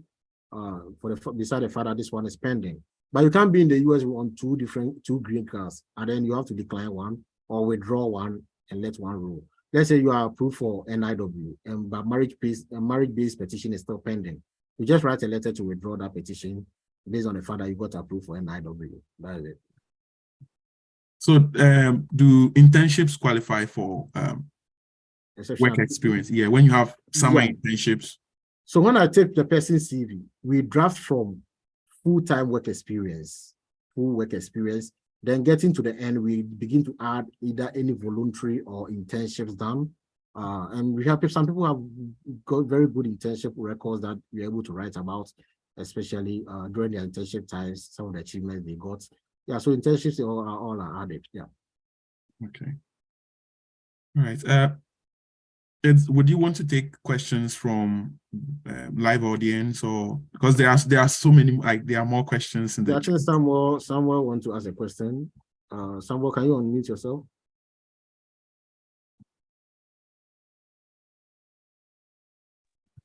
Okay. Good evening. Good evening. I'm a graduate student. I'm a master's student in the US. I'll be graduating soon, and I'm currently studying my master's in environmental science with a concentration in GIS and remote sensing. So I'm looking at when is the right time to commence my application, since I have not gotten my master's degree certificate. And you said regarding work experience, I already had a summer internship experience last summer. And what are my chances? I have no publications yet. So what are my chances of, making my, being approved when I start the application? So I need to know some of these.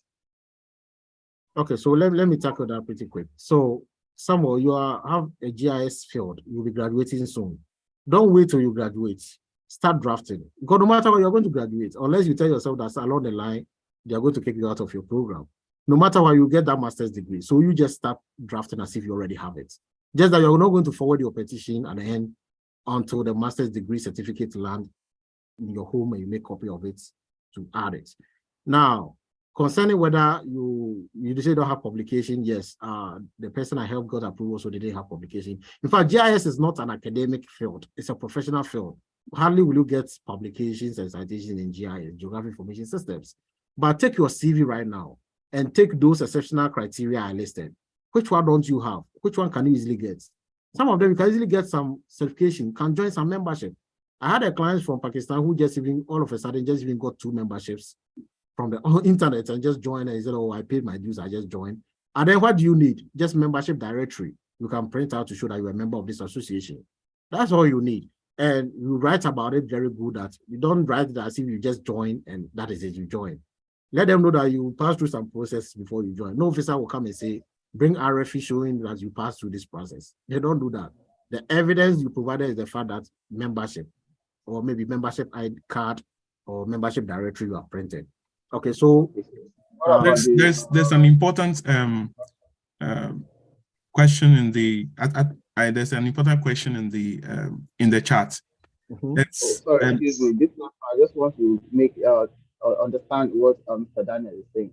Okay. So concerning the petition, how do one go about it?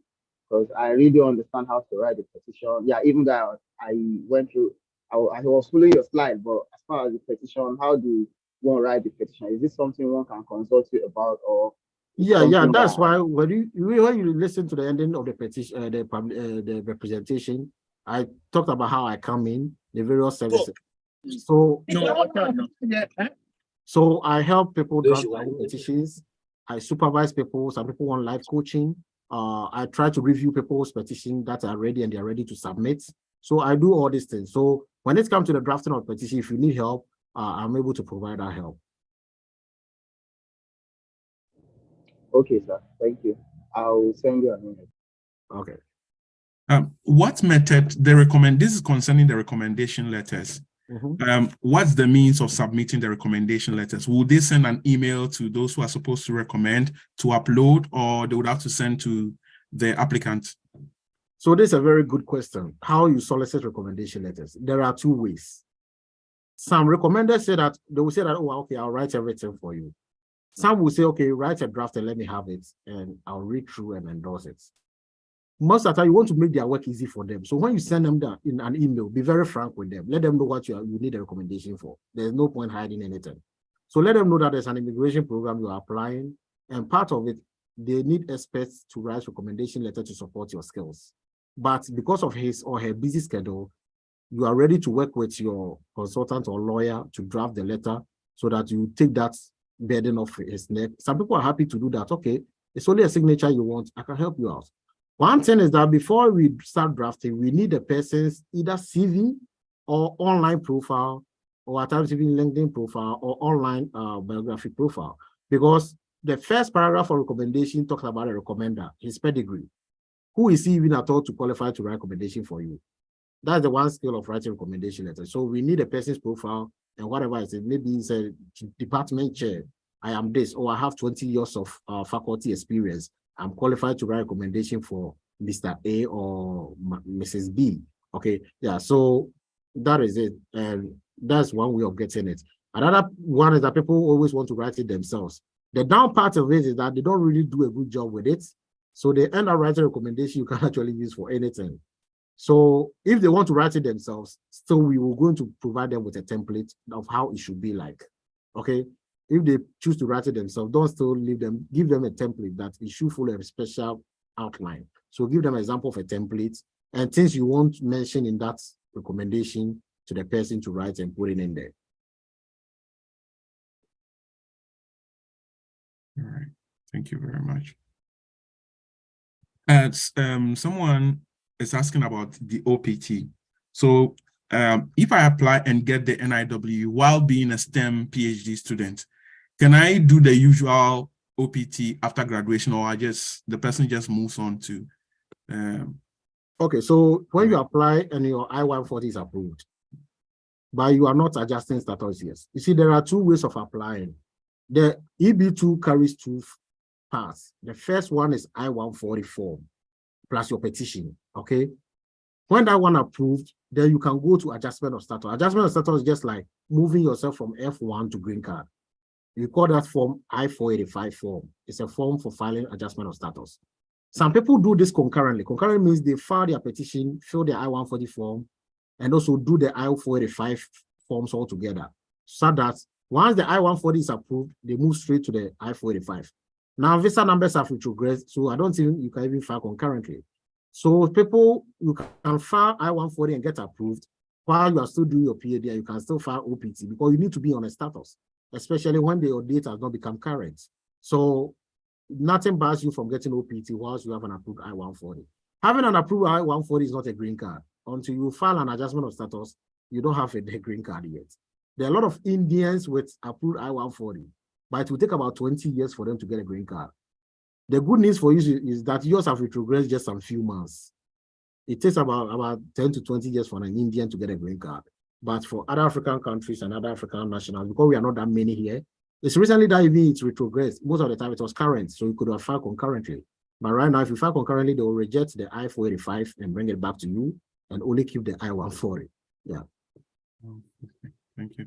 I think we have just 11 minutes, I think 10 minutes, less than 10 minutes to go. Yeah. There's one important question here that once the NIW is approved, how long is one eligible to stay in the US before getting the green card? So, like I said, when NIW is approved, it's not a green card in itself. You have to be able to make sure that, are you eligible to adjust status based on current dates?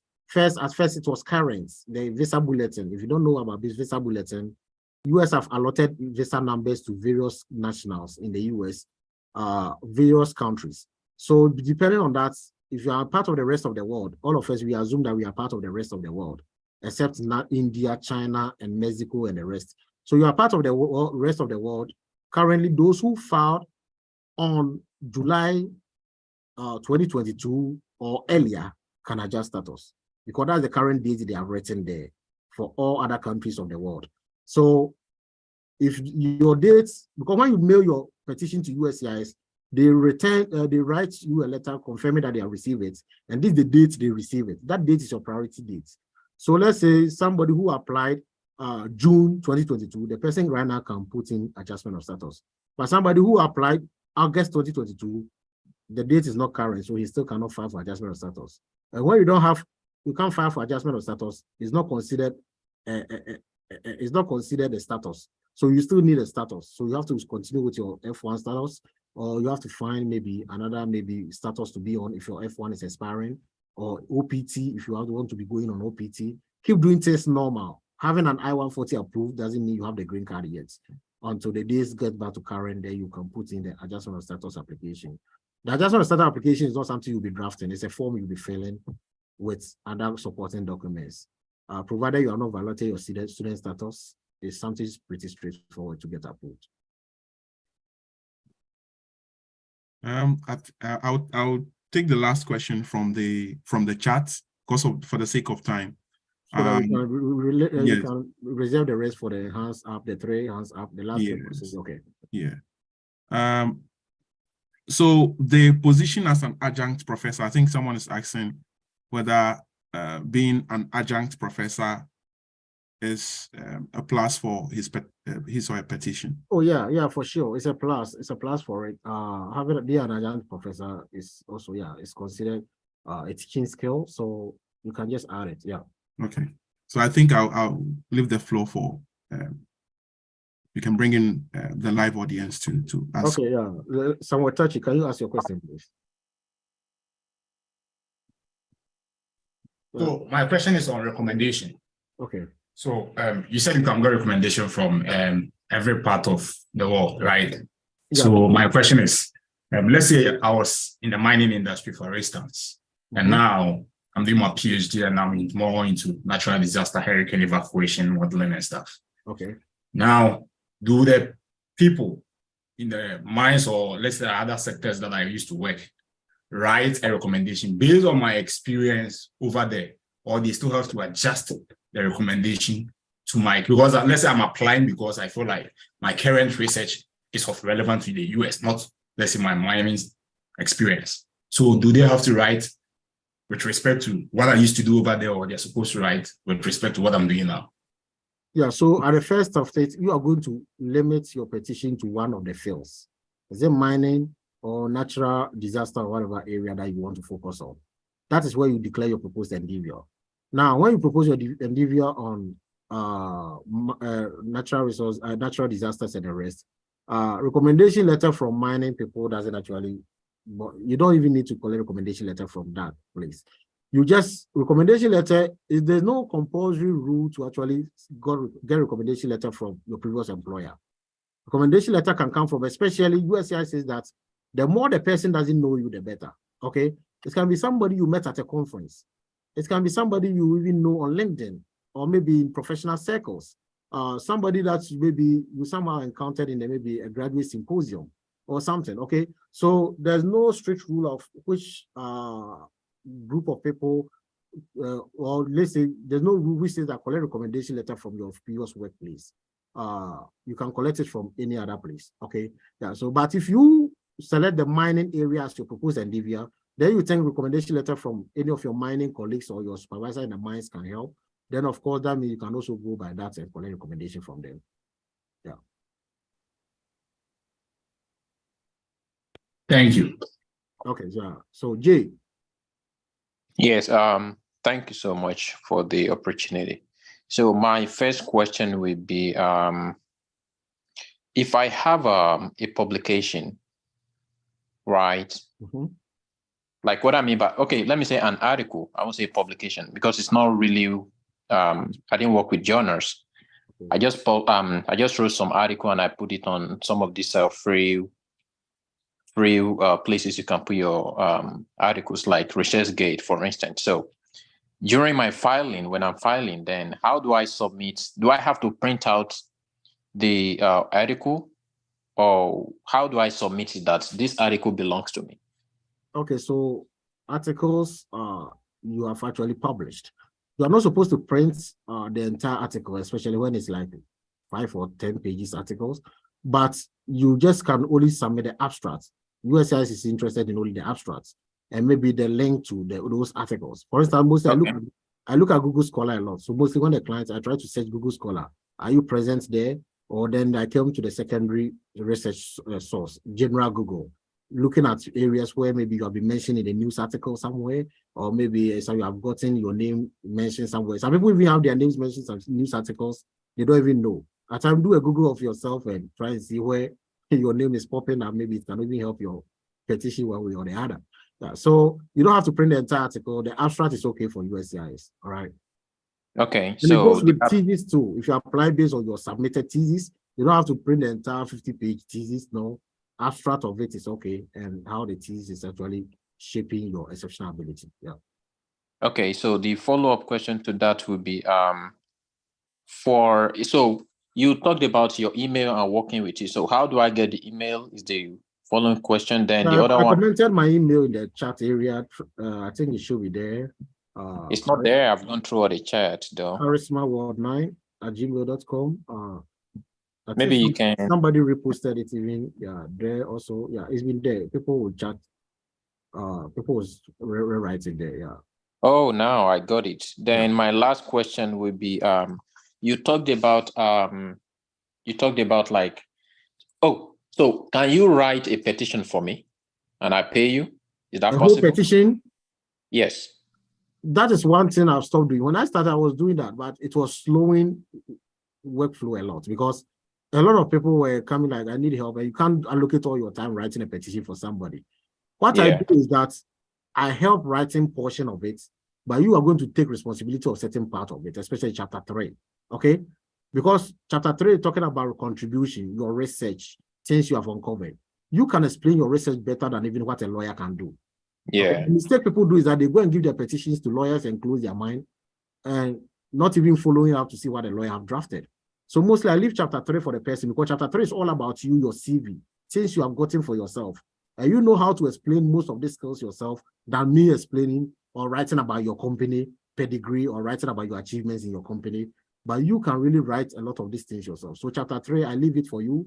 I focus on the chapter 2, which is the national interest and global interest and the merits. Then I also focus on the balance, the chapter 4. But when it comes to chapter 1, advanced degree is very easy to draft. You can draft that, then you also come and draft chapter 3. So it's a shared responsibility. You take 1 and 3, I help you with 2 and 4. But say, okay, draft everything for me, I don't do that. Okay, so my last and final question is, you mentioned about I-140. So if I get approved for I-140, that's if I start this year, for instance, then you said there is a retrogression, like in the, getting the green card and all that. Okay. How long do you think one can get the green card itself based on, I'm a Nigerian, right? I'm part of rest of the world. Yes. So based on your analysis, like based on your experience so far, if I get I-140 approved, how long do you think I have to wait to do adjustments of status? I'm on OPT right now. I just started my OPT in January. You're on OPT, good. Yeah. Are you in STEM field? Yeah, I'm in STEM field. Good. So do as much as possible to just submit your petition. STEM field, that means you can even have extra 2 years of STEM extension. 3 years is Yeah. enough for the days to become current. Okay. One thing people should observe is that these days are now 6 months retrogressed. You don't want to sit down for the days to be like 5 years retrogressed or 10 years retrogressed. As right now, India current date right now is somewhere around 2012 for EB2 for India. That means about a whole 10 years apart to 11 years. So you don't want to sit down for the day to keep retrogressing and becoming longer. So try and file as much as possible. For us, how long it will take, it depends on every month and the bulletin that comes out and the demand. This month, we're expecting the bulletin to come in advance, come to a current, and before I realize it will progress back to July. Okay, so I have a client who got approved and she was like December 19th. But the priority date was, the date listed was 1st December. That means she was behind the date. So she was waiting for it to get a current before she realized now the date has gone further back to 2022. And it's a very bad news. So nobody can tell when it comes to visa bulletin. Only USCIS and State Department can actually predict. And until they bring it out, at times you are in suspense. But there's no point waiting and not drafting your petition. Because opportunity means the one prepared.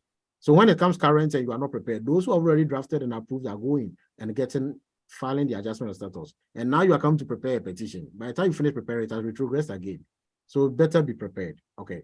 Yeah. So last question, so that actually we can actually close the curtain down. Yeah, time is fast spent, and I think further questions can be forwarded to your emails now that everyone has them. Yes. Okay. Okay, so can Judith ask a last question? Judith, okay, thank you. I have 2 questions. They're very short. The first one is, can someone who came in through lottery give me a recommendation? So it's not about the person, how he came into the United States. It's about what the person professionally is doing. Okay? Yes, thank you. Which have to do with your field. Okay, yeah. So the person doesn't have to be a citizen or no. The person can even be on H1B and be maybe a manager of maybe an IT company. Maybe you are filing in IT field. Of course, the person can write for you. Okay. Secondly, for someone that has their master's and PhD and not in America, they're working in Nigeria right now with like a very long years of experience spanning through maybe 5 to 10 years. Are they still eligible to apply and they will have equal opportunity as every other person? Yeah, equal opportunity. When it comes to this I-140, USA does not prioritize American applicants from outside of US applicants. Even if you don't have your degree from America? Yes, it doesn't matter. Pakistanis, everybody, some of them are getting approved. You can go to Facebook groups and check.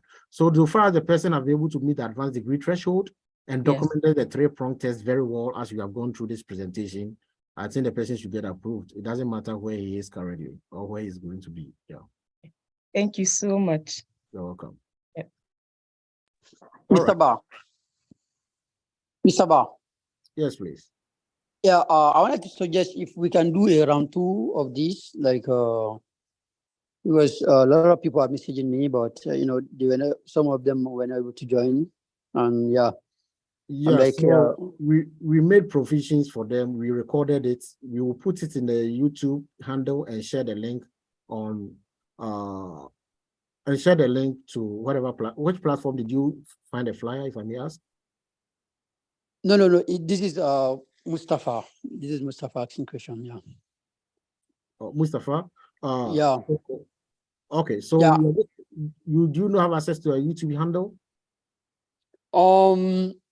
I've shared the YouTube link in the group, and but still I'm getting some questions. I was like, okay, those who have questions in the group. Oh, those who have questions. So you mean we should have another meeting somewhere? Okay, so yeah, it depends on the resources of the church and availability and space for the programs.